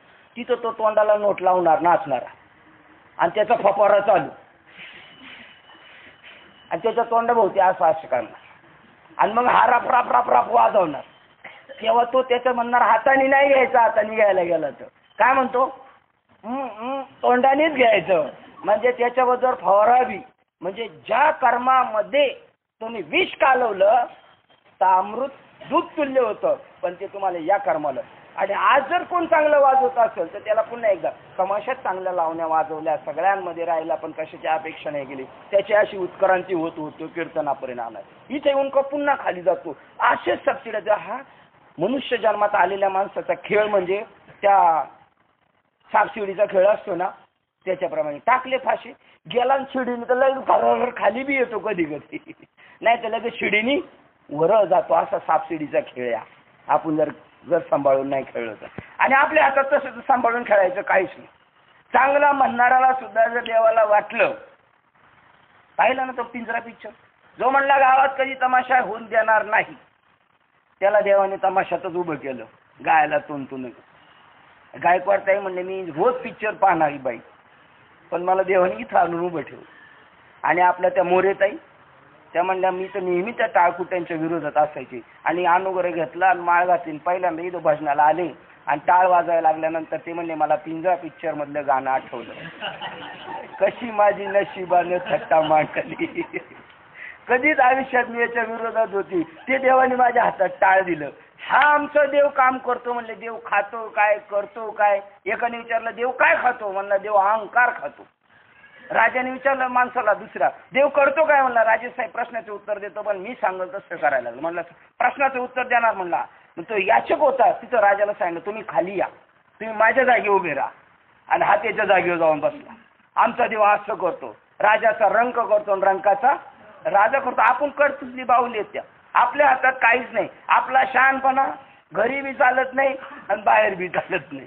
पण तरी सुद्धा बाबा म्हणले मी साहेबाकडे सुट्टी मागायला गेलो. श्रीपाद बाबा ऑफिसमध्ये साहेब लेट आहेत, घरी गेलो सुट्टी मागायला तर साहेब बेंड्याची रीत होता. हे तू कशाला आला इकडं, तू कशाला आला? साहेब मला रजा पाहिजे. जा पाय झाली, जा जा. आणि चालले साहेब. बाबा चालले इकडे इकडे.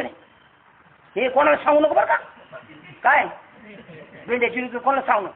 म्हणजे जाधव साहेब म्हणतात आम्ही गावात पांडे आणि घरात लांडे. काहीच नाही आमच्या घरात, काहीच चालत नाही, पण बाहेरले आमचं आहो. म्हणून अर्जुना फलेच्छा सर्व ते सोडून क्षत्रिय धर्माने वर्माने युद्ध कर, म्हणजे पातकाचा लेशही तुला लागणार नाही. तुमचं काही कर्म असू दे, नाचणारे असू दे, काही असू दे, दारूच्या अड्ड्यावर दारू विकणारा माणूस सुद्धा ते त्याचं कर्म आहे. त्या कर्मातून त्याने कर्म भोगून सारावंच लागेल. कोणाला पण कर्माशिवाय सुटका नाही कोणाची. सुख प्राप्त झाले असता संतोष मानू नये आणि दुःख प्राप्त झाले असता खेद मानू नये आणि मनात लाभ व हानी धरू नये. काय वाक्य बघा, ओढ समजायला सुद्धा लय अवघड. काय वाक्य, सुखी संतोषानं यावी. माळ घातल्यानंतर आपण ऐकतो बाबाकडे गेलो अमुक होतं तमुक होतं, काही होत नाही आणि होतो सुद्धा, कारण ते तुमच्या प्रारब्धाचं असतं. तुम्ही चांगले कर्म केल्यानंतर तुम्हाला त्याचं फळ बनतं. पण तुम्ही काही अपेक्षा ठेवून येऊ नका. सुखे संतोषा न यावे, इथं काय फायदा होईल म्हणून सुखे संतोषा न यावे. दुःख विषादानं बजावे. माळ घातल्यानंतर एखाद्या वेळेला काहीतरी आपल्या वाट्यात एखादा अवघड प्रसंग येईल, एखादी घटना अशी घडेल, घडायला नाही पाहिजे. सज्जनानेच आपल्याला अव्यय करावा असं होईल, तरी दुःख विषादा न बजावे आणि लाभा लाभ न धरावी मना माझी. काहीच नाही असं कोण असलो म्हणून काम करायचं, पण काही टेन्शन घ्यायचं नाही. फायदा मिळू नाही मिळू, जायचं यायचं असं वागायचं. आपल्याला सुख प्राप्त झाले असता संतोष मानू नये, दुःख प्राप्त झाले असता खेद मानू नये आणि मनात लाभ आणि हानी धरू नये. ह्या युद्धात आपल्यास जय मिळेल किंवा आपला देह सर्वथा नाहीसा होईल, या पुढील गोष्टीचे अगोदर चिंतन करीत का बसावे. आणि 25 तारखेला तारीख घेतलेली, 25 ऑगस्टची काय करावं आता. पुढील गोष्टीची तारीखच करावं लागेल. जो पाऊस आल्यानंतर पुढील गोष्टीची चिंताच नाही करायची. कोणत्याच गोष्टी आवडीने भावी तुझी चिंता त्याची सर्व आहे. आपल्याला विहित अशा स्वधर्माने वागत असताना जे बरे वाईट प्रसंग प्राप्त होतील. कोणते प्रसंग? बरे वाईट सगळं चांगलं आपल्या जीवनात घडेल असं नाही. आणि मी तर म्हणतो आपल्या बिलाट्या पंचमते चांगलं होण्यापेक्षा आपल्याला लोक वाईट म्हटले पाहिजे. वाईट म्हणायला लागलं का आपलं कल्याण. सकाळी कबीर बाबाचं कोणता अभंग चाललं होतं टीव्हीवर, निंदक आमचं काय असं वाक्य होतं, निंदक हा ते तर आहे, पण कबीर बाबाचं सकाळी टीव्हीला चाललं होतं. निंदक आहे ना तो आमचे आखेत, तो आम्हाला दाखवतो आमचे दुर्गुण काय आहेत, आम्हाला दाखवतो. म्हणतो एवढं टाकलं ना का तुझं काम झालं बुवा, एवढं टाकलं का तुझं काम झालं. आपला माणूस नाही सांगणार. आणि खरा आपला माणूस असा असावा, जर आपल्या एकमेकावर प्रेम असेल आणि आपलं चुकत असेल तर आपल्या माणसाला आपण खरं सांगावं. या असं नाही योग्य, या असं हा याचा अर्थ आम्हाला कळणार आहे का. तुम्ही 50 वेळा वाचला म्हणून कळेल. सांगा काय अर्थ आहे. निंदकाला जवळ ठेवायचं. आपल्या अंगणामध्ये ठेव. आपले काम करून टाकतो ते एकदम निंद कामचा सकाम ती कपडे धुतो. काय एकदम बरोबर. तुम्ही राहा ना आमच्या शेजारी. आपल्याला हीच अशा सुधर्माने वागत असताना जे बरे वाईट प्रसंग प्राप्त होतील ते निमूटपणे सहन करीत जावे. आणि मी म्हणून का सहन करू? आणि निमूटपणे सहन करीत जा. ज्ञानेश्वरी सांगते मी म्हणून का सहन करू? आणि मी काय ठेका घेतलाय का? ठेका घेतलेलाच आहे. जर ज्याला समाजकार्य करायचं ना त्यांनी आपली निंदा नालस्ती काय होईल चक्की ती करून घ्यायची असेल तर करायचं, या नाही तर पडायचं नाही, आपलं घरी राहायचं. मग अशा रीतीने मनाचा निश्चय करून तू युद्ध केलेस तर तुला दोष सहजच घडणार नाही. म्हणून तू निस्तिग्नपणे आता युद्धास आरंभ कर. येतपर्यंत हा ज्ञानयोग तुला संक्षिप्तपणे सांगितला. आता बुद्धियोग म्हणजे निष्काम कर्म मार्ग निश्चित सांगतो तो तू ऐक. बुद्धियोग म्हणजे काय? निष्काम कर्म मार्ग. बुद्धियोग म्हणजे नित्य नैमित्तिक कर्माची जी स्वर्गाधिक फले त्याची इच्छा न करता ईश्वरार्पण बुद्धीने सर्व कर्म म्हणून कर्म करणे याचेच नाव बुद्धियोग. त्या नित्य नैमित्तिक कर्मास दोन फाटे फुटतात. एक सकाम बुद्धीचे कर्म केले तर स्वर्गाधिक लोक प्राप्ती होते आणि तेच कर्म निष्काम बुद्धीने केले तर वैराग्य, चित्तशुद्धी, विविध दिशा, हरी गुरु कृपा ज्ञानद्वारा मोक्ष प्राप्त होतं. तर एवढं जी ओळ वाचून दाखवली ना याच्यामध्ये एका ओळीचा अर्थ एवढाच आहे ज्ञानेश्वर महाराजांच्या मताप्रमाणे. येतपर्यंत हा ज्ञानयोग तुला संक्षिप्त सांगितला. आता बुद्धियोग म्हणजे निष्काम कर्मयोग निश्चित सांगतो तू ऐक. इथं त्या अर्थ संपलेला आहे ज्ञानेश्वर महाराजांच्या ओळीचा. पण विनायक नारायण जोशी यांनी खालचा अर्थ केलाय. बुद्धियोग म्हणजे काय तर नित्य नैमित्तिक कर्माची जी स्वर्गाधिक फल व त्याची इच्छा न करता स्वर्गाची फला इच्छा न करा ईश्वरार्पण बुद्धीने सर्व कर्म करणे याचेच नाव बुद्धियोग. नित्य नैमित्तिक कर्मात बुद्धियोग या नित्य नैमित्तिक कर्मात दोन फाटे फुटतात. बघा यामुळे ही ज्ञानेश्वरी आपल्या फायद्याची, कारण त्याच्यात अजून खोलून दिलेले डाळिंब खोलून दिलं आणि मीठ मारून दिलं. किती मजा येते. तशा प्रकारचे नित्य नैमित्तिक कर्मात दोन फाटे फुटतात. एक सकाम बुद्धीने केलेले कर्म स्वर्गाधिक लोक प्राप्ती करून देते आणि तेच कर्म निष्काम बुद्धीने केले तर वैराग्य मिळतं. त्याच्यानंतर चित्तशुद्धी होती. मग विविध दिशा, मग हरी आणि गुरु यांच्या कृपा ज्ञानाद्वाराच मोक्ष प्राप्त होती. ज्ञानानेच मोक्ष. अर्जुना ज्यास निष्काम कर्म करण्याची हातवटी साधली म्हणजे त्याला कर्मबंध मुळीच बाधत नाही. ज्याप्रमाणे अंगात वज्र कवच चिलखत घातले म्हणजे शस्त्राची वृष्टी सहन करता येते इतकेच नव्हे तर त्याला त्याच्या अंगाला शस्त्राचा स्पर्शही न होता खात्रीने विजयी होऊन राहता येते. बघा उदाहरण ते दिलंय. पण जर तुम्हाला निष्काम कर्मयोग साधला तर याच कर्माच्या याच्यात राहून काहीच तुम्हाला स्पर्श करू शकत नाही. त्याचप्रमाणे इह लोकाचे भोग्य सुख नाहीसे न होता मोक्षही अंतरत नाही. या योगातले ये लोकातले भोग तुम्हाला आपल्याला सगळ्यांना प्राप्त होईल. ते पण आपले दूर जाणार नाही. नको म्हटले तरी ते मिळणारच आहे फळ. आणि मोक्षही अंतरत नाही. तो खात्रीने ठेवल्यासारखाच आहे. व ज्या निष्काम कर्मयोगात पूर्वीपासून चालत आलेले पवित्र धर्मानुष्ठान शुद्धपणाने चालू राहिलेले दिसून येते. म्हणून निष्काम कर्मानुष्ठान करीत राहावे, परंतु त्या कर्मफलाची इच्छा धरू नये. जसा पंचाक्षरी मंत्रवेत्ता असल्यामुळे भूतापासून बाधा पावत नाही, त्याचप्रमाणे कर्म फलाच्या ठिकाणी आसक्ती न ठेवता निरअभिमान बुद्धीने कर्म करण्याची सद्बुद्धी पूर्णपणे आपलीशी झाली म्हणजे याला सद्बुद्धी म्हटलेली. आणि ती सगळ्यांना प्राप्त नाही. येर ते दुर्मती. आणि ही सद्बुद्धी जगात कोणाला भेटत नाही. कोणती सद्बुद्धी म्हणतात? एक पाऊल पूर्ण मागे जाऊ. त्याचप्रमाणे कर्मफलाच्या ठिकाणी आसक्ती न ठेवता निरअभिमान बुद्धीने कर्म करण्याची सद्बुद्धी पूर्णपणे आपलीशी झाली म्हणजे प्राप्त झाली असता हा उपाधीत असूनही उपाधी त्याला जन्म मरण द्वारा बाधा करू शकत नाही. याच्यात राहून सगळी कर्म करू नये. त्याने एवढंच म्हणायचं मी काहीच केलं नाही तर त्याला काही स्पर्श करू शकत नाही. योगी ज्या परमतत्व स्वरूप ब्रह्मस्थितीस प्राप्त होतात, अर्थात जेथे पुण्य पापादी कर्मजन्य अदृष्टाचा प्रवेशच होत नाही, जे अतिसूक्ष्म आहे, जे चिरस्थिर आणि सत्व रज तम या त्रिगुणाधिकाचा ज्यास मुळी स्पर्श होत नाही अर्जुना, ते परब्रह्म ज्या बुद्धीने अंतिम साध्य आहे, अशी सद्बुद्धी जर अनंत जन्मीच्या पुण्याईच्या बलाने थोडीशी जरी अंतकरणात प्रकाशित होईल, प्रगट झाली, तर तेवढ्यानेच सर्व संसार भय नाहीसे होईल. जर खरंच आपल्यामध्ये ही वृत्ती बांधली ज्ञानेश्वरी प्रमाणे, तर समजायची ही या जन्माची आपली शिदोरी अनंत जन्माची शिदोरी, या जन्माची नाही. या जन्माची शिदोरी असती तर एवढं झटपट नसतं झालं. आणि याला धरून 7व्या अध्यायातला श्लोक आहे, बहुनाम जन्म जन्मांती. बऱ्याच जन्मामध्ये बरं का आपली गँग अनुग्रह घेतली, अवस्था झाली, सगळं झालं, पण जर निष्काम बुद्धी जर साधली नाही तर एक फायदा होणार, तो माणसाच्याच योनीला येणार. डुकराच्या योनीला जाणार नाही, कुत्र्याच्या योनीला जाणार नाही. कारण त्याच्यावर काय पडली? राजाक्षराची मुद्रा पडली ना, ज्ञानदेव नाम रामकृष्ण ठसा, त्याच्यावर पडलेला आहे संतांचा आशीर्वाद. आणि जर तो लयाला जाईल तर तो उन्हेपणा कोणाचा आहे? हा सांगा. तुका म्हणे तुमच्या नाही बघा, हा तरी लाज उपेक्षिता मज तरी ती लाज कौनाशी. त्याच्यापेक्षा अजून एक कृपाळू सज्जन तुम्ही संतजन, त्याचं शेवटचं जग. तुका म्हणे तुम्ही निरविल्यावरी मग मज हरी उपेक्षिना. त्याला कुठेतरी टाकावं लागेल. मग ठीक आहे, आमदार साहेबांची माणसं का, ठीक आहे, मग चपराशी म्हणून तरी तुला कामाला ठेवतो, तसं घरी पाठवणार नाही. तुझं क्वालिफिकेशन बघून तुला कामाला ठेवणार, पण चपराशी का आमदार साहेब म्हणून का लगेच पुढे जाणार का? तसं संताचा माणूस आहे ना, मग पाठवते एकदा.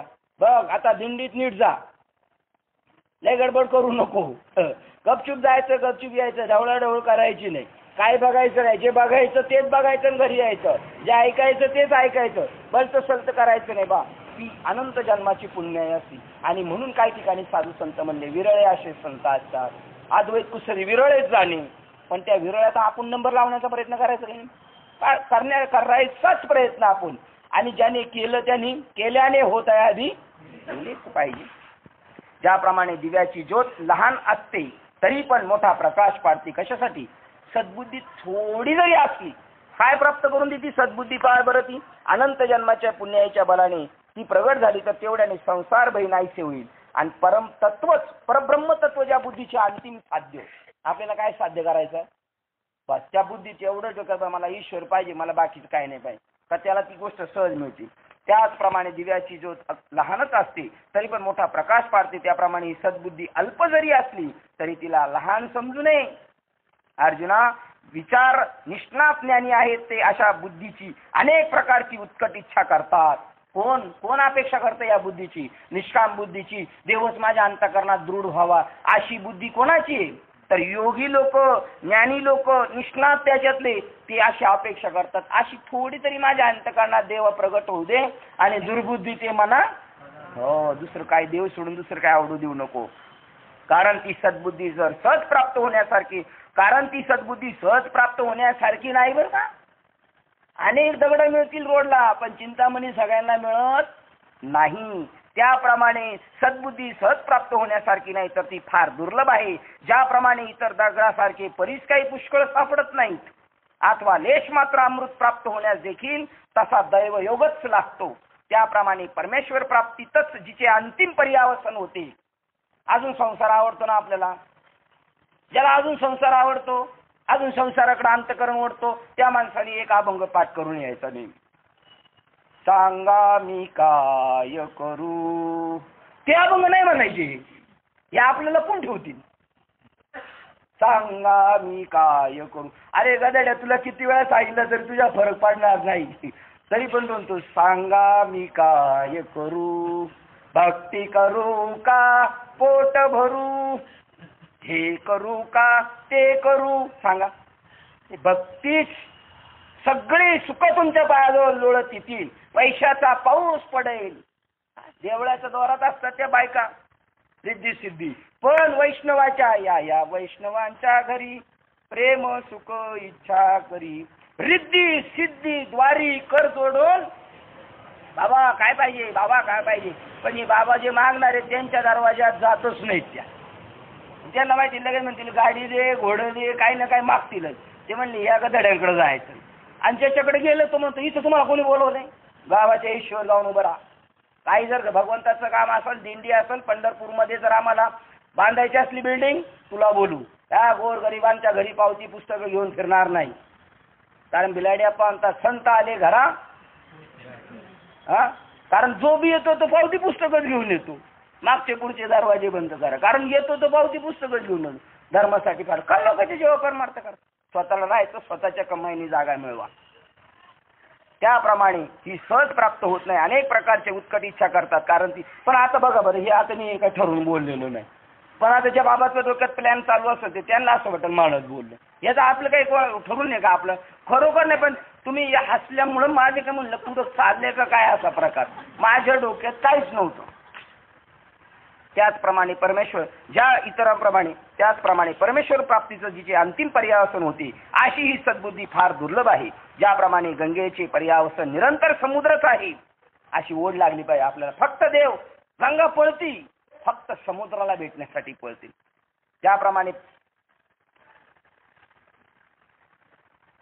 ज्याप्रमाणे गंगेचे पर्यावसन निरंतर समुद्रच आहे, त्याप्रमाणे अर्जुना, जिला ईश्वर प्राप्ती वाचून दुसरी काही प्राप्तीच नाही, अंतिम साध्यच नाही, अशी ती जगामध्ये एकच बुद्धी सद्बुद्धी आहे असे जाण. हिच्याशिवाय इतर बुद्धी त्या दुर्बुद्धी होत. देव सोडून बाकीचे जेवढे बी रिकामे उद्योग आहेत ना, धर्मातले जरी असले तरी ती दुर्मती, ती दुर्बुद्धी आहे. इतर बुद्धी त्या दुर्बुद्धी होत, की ज्या बुद्धीत फार विकार उत्पन्न होतात. अशा बुद्धीच्या ठिकाणी जे अविचारी आहेत तेच रममान होतात. आता अविचाराला जर कळलं तर रममान होईल नाही, रममान. पण त्याची बुद्धीच ना, काय करावी त्याची तैशी बुद्धीच नव्हे. म्हणून अर्जुना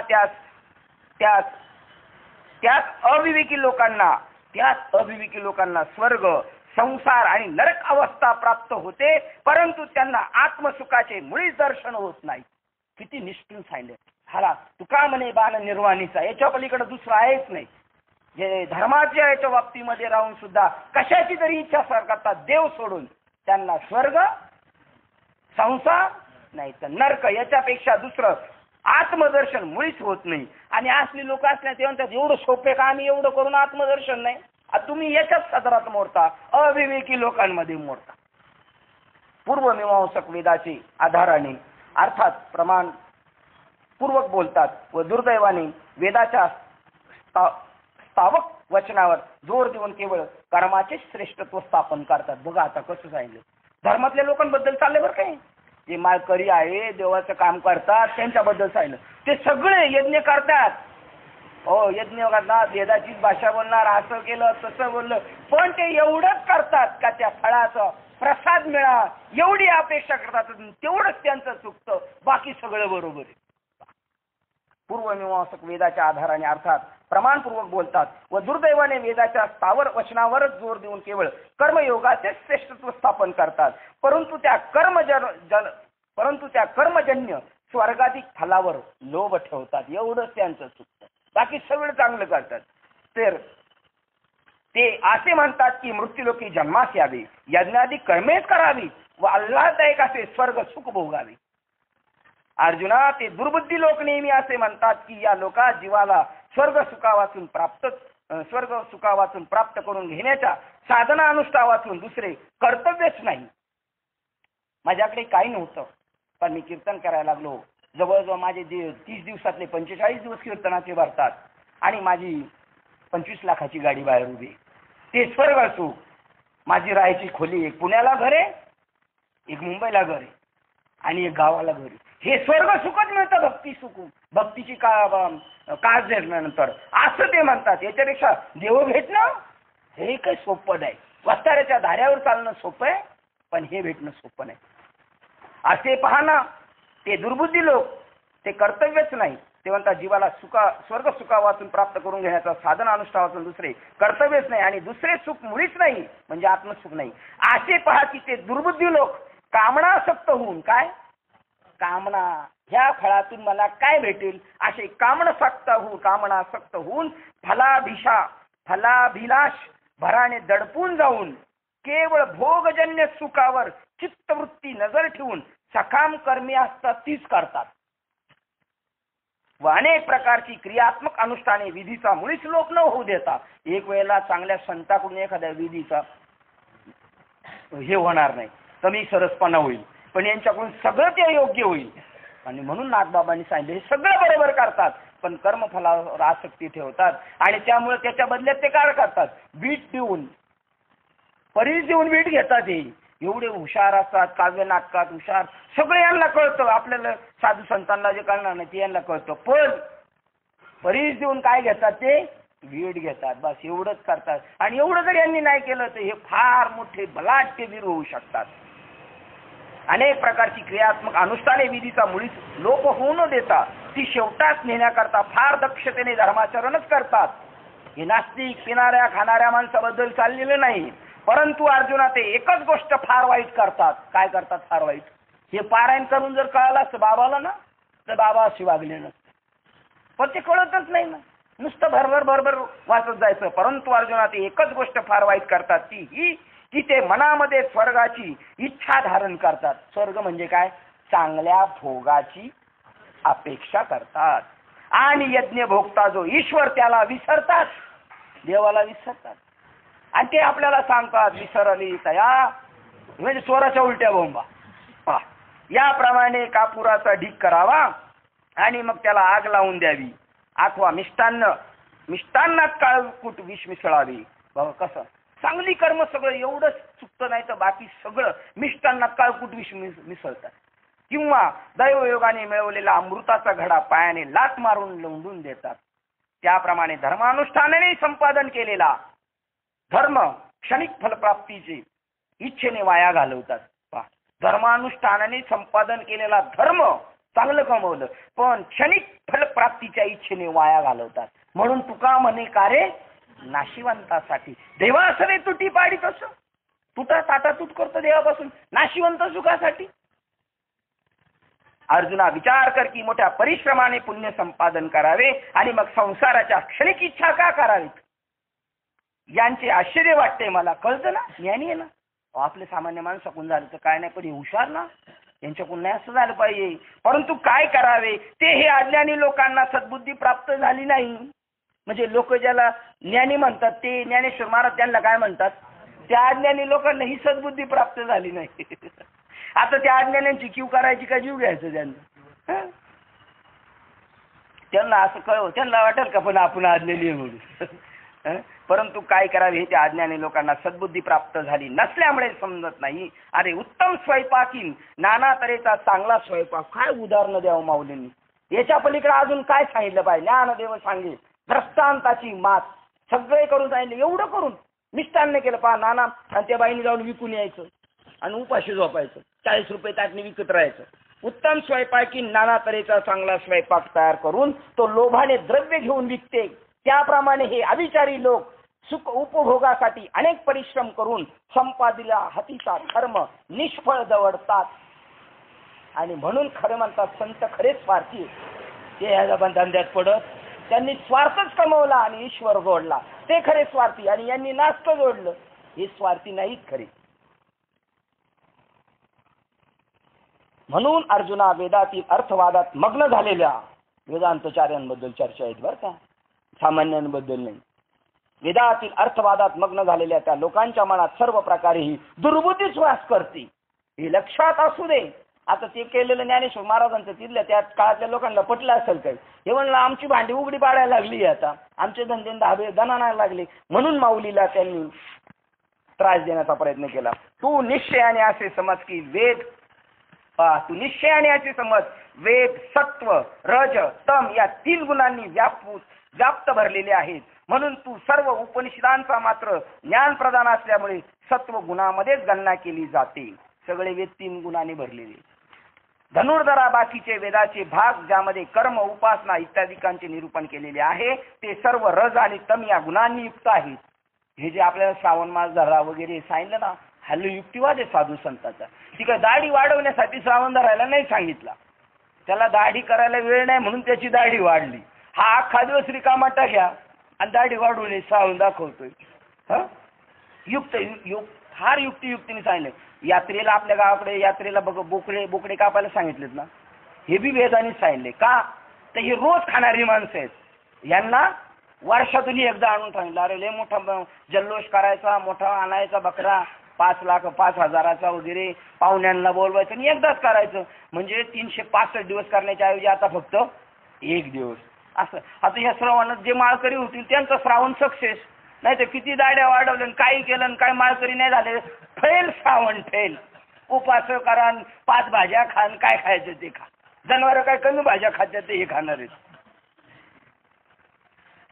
ज्यामध्ये कर्म उपासना इत्यादींचे निरूपण केलेले आहे. हे सर्व रज आणि तम गुणांनी युक्त आहेत, कारण ते केवळ स्वर्ग सूचक आहेत. म्हणून तू असे पक्के समज की रजतमात्मक भाग केवळ सुखदुःखांनाच कारण आहे व याकरता तू आपले मन कदाचित तेथे शिरू देशील हो, पण तेथे जाऊ देऊ नकोस. तू या त्रिगुणांना टाकून दे. कोणाला? त्रिगुण म्हणजे रजगुणाला टाकून दे, हे चांगले. तमगुणाला टाकून दे हे, पण सत्वगुणाला टाकून दे चांगले का? ते बी टाकून द्यायचं, तो बी फासाच आहे. या त्रिगुणांना टाकून दे. मी व माझे असा अहम ममता ध्यास धरू नकोस. अंतकरणात एका आत्मस्वरूप सुखाला विसरशील, पण विसरू नको. हा विसरलीत आहे बघा, इथं दिले ओळ क्रमांक 59 259 एवढी सांगायची आपण. कोणाला विसरू नको. अध्याय 2 ओळ क्रमांक 259. कोणाला विसरू नको. माझ्या गाडीत एक भेटले होते, प्युअर कट्टरवार करू कट्टरवार, आणि ते मला म्हणायला लागले रामकृष्ण हरी सोडून असं नाही. म्हणलं बाबा ते एक वेगळं ज्ञान आहे. त्यांना तिवळ पाठी ते ज्ञान पैगा बरबे जरी म्हणे. ते म्हणले ते कुठं सांगितले. म्हणजे त्याच्यावरच्या ओळी. मला काय माहिती यांच्याकडे असेल पारायण पडत. लगेच काढली. म्हणले कुठे दाखव त्याच्यात. पुढे दाखवलं गे त्याच्यात. म्हणजे आती ज्ञानबाची मेके ते झाकलेले आहे. मेहंदी के पानों में लाली है मगर वो भी अपने आप छुपाय. तसं साधन तर गुप्त आहे, प्रगट कभी न बतलाय. याच्यात आहे ना ते, पण झाकून ठेवलेले.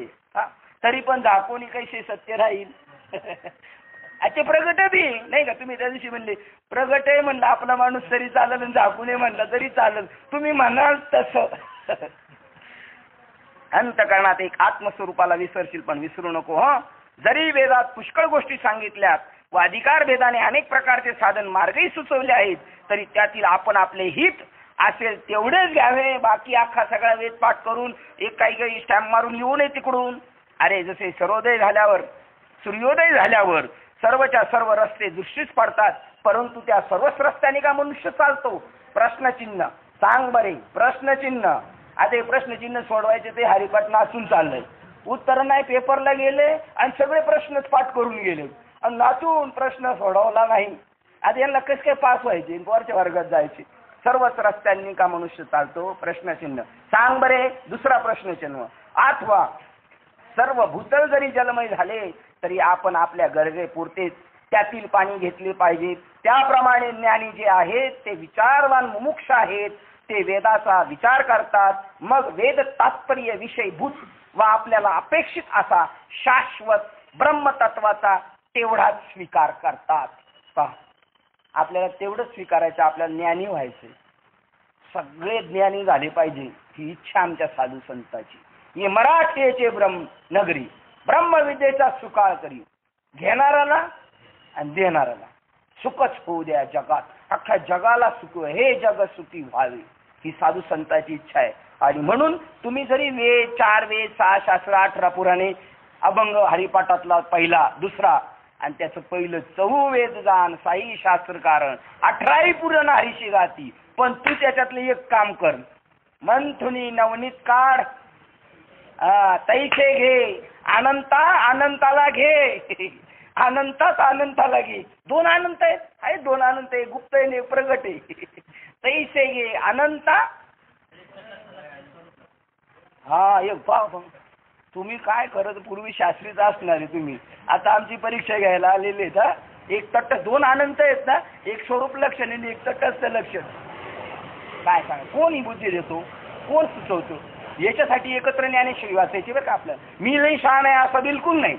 मी तुमच्या बरोबर शहाणा होत गेलो. तुमच्या बरोबर शहाणा होत गेलेलो मी. तुम्ही जर सोडून मी जर एकटा शहाणा तर काहीच नाही शहाणा. असं आहे तुम्हाला वगळून. आणि एकेकाला एक सुचतं. यांना एक सुचणार, यांना एक सुचणार, यशवंतभाऊला एक सुचणार. ठीक आहे. प्रत्येकाला काय ना काय सुचणार. अशा प्रसादाच्या पाट्या आपण घेऊन वाटणार. हो, हे आपलं कर्म आहे. आपल्या हातात प्रसाद आहे. हाच प्रसाद घेऊन आपण फिरतोय सगळे. जे पुरुषार्थ सिद्धी चौथी घेऊन या आपुल्या हाती निघाला भक्ती पंथे जगात देत. हे सामर्थ्य हे आपलं. पण आपण जर एकमेकाला खिसूत राहिलो तर नाही होणार. आपणच आपल्या जगाचा उद्धार, आपणच जगाचा उद्धार करू शकतो. ही बिलकुल अतिशोक्ती नाही. कारण तुम्हाला त्यातल्या सगळ्या खाचाखोचा सांगितलेल्या आहेत. सगळे डावपेच त्याच्यातले शिकवलेले आहेत. आता फक्त तुम्ही जाऊन मात्र बॉर्डरवर जाऊन तुम्ही ते केलं पाहिजे. दुकानं लावली पाहिजे. जत्रेला कशी दुकानं येतात तशी आपली दुकानं लावली पाहिजे. पण दुकानं लावायला जागाच नाही. दुकानच फुल झालेली आहेत सगळी. बरं दुकानं अशांनी लावलीत बाबा सांगतात. पंढरपूरला गेल्यानंतर कुंकू विकायला कोण आहे? कुंकू विकायला आपल्या हिंदूंच्या बायका आहेत का कुंकू विकायला? ज्यांच्या कपाळाला कुंकू नाहीत त्या मुसलमान स्त्रिया आहेत. आणि ते म्हणतात लय लाल लय लाल, देव लय सोप्पा, देव अमुक, कुंकवा नाही ठाव. असले सगळे व्यासपीठ धारक आहेत. आणि एवढी दुकानं सगळी जाम झाली. तुमचं कुठंच हँडविल मध्ये कीर्तनाला नाव नाही. एवढा बाजार भरलाय तिथं कुठं आपलं दुकान लागणार आहे? आपण फक्त ऐके, आपण ऐकेन त्याच्यातलं घ्यायचं आणि अर्ध घेऊन सांगायचं. कारण बाकीचे बाजार बसवे आहेत ना. काय वाक्य? बाजार बसवे हे संतांचं वाक्य. धर्माच्या व्यासपीठावर बाजार बसवला, धाब्यावर नेऊन धर्म बसवला आणि ते साफ करायचंय तुम्हाला.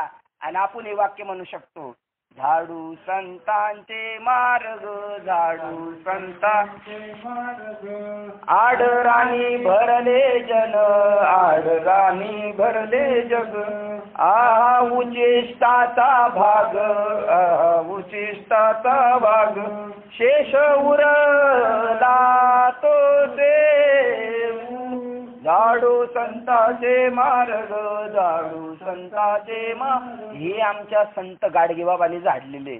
पण लोकांच्या तेवढंच ध्यानात आहे.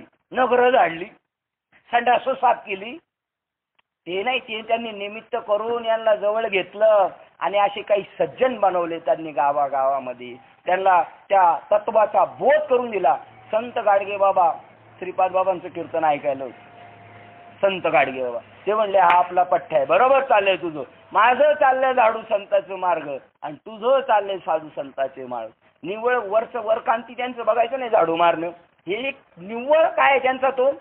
तुम्ही त्यांच्याकडे आकर्षित झाले पाहिजेत हा त्यांचा राग. मग जवळ आल्यानंतर तुम्ही सांगितलेलं ऐकणार आहे. असो आपली वेळ झालेली आहे. झालेली सेवा आपले वाळून साहेब आले. सगळ्या कार्यक्रमांना ते हजर असतात. खूप चांगली गोष्ट आहे, खूप आनंदाची गोष्ट आहे. ते हजर राहिले आणि कोण कोण हजर राहिले आता यांचं नाव माहिती म्हणून. आता बाकीचे सगळ्या साहेबांचं काय नाव माझं माहित नाही. आले एक दोघ जण पण ओळखीचे नाहीत, आपलं नाव नाही. असो झालेली सेवा हृदयस्थ सद्गुरू सच्चिदानंद श्रीपाद बाबा रामदास बाबा अधिष्ठान परमात्मा श्री गणरायाच्या चरणावर आणि तुम्हा सर्वज्ञांच्या चरणावर सेवा समर्पित करून सेवेला आपण इथे पूर्ण विराम देऊया. पुंडली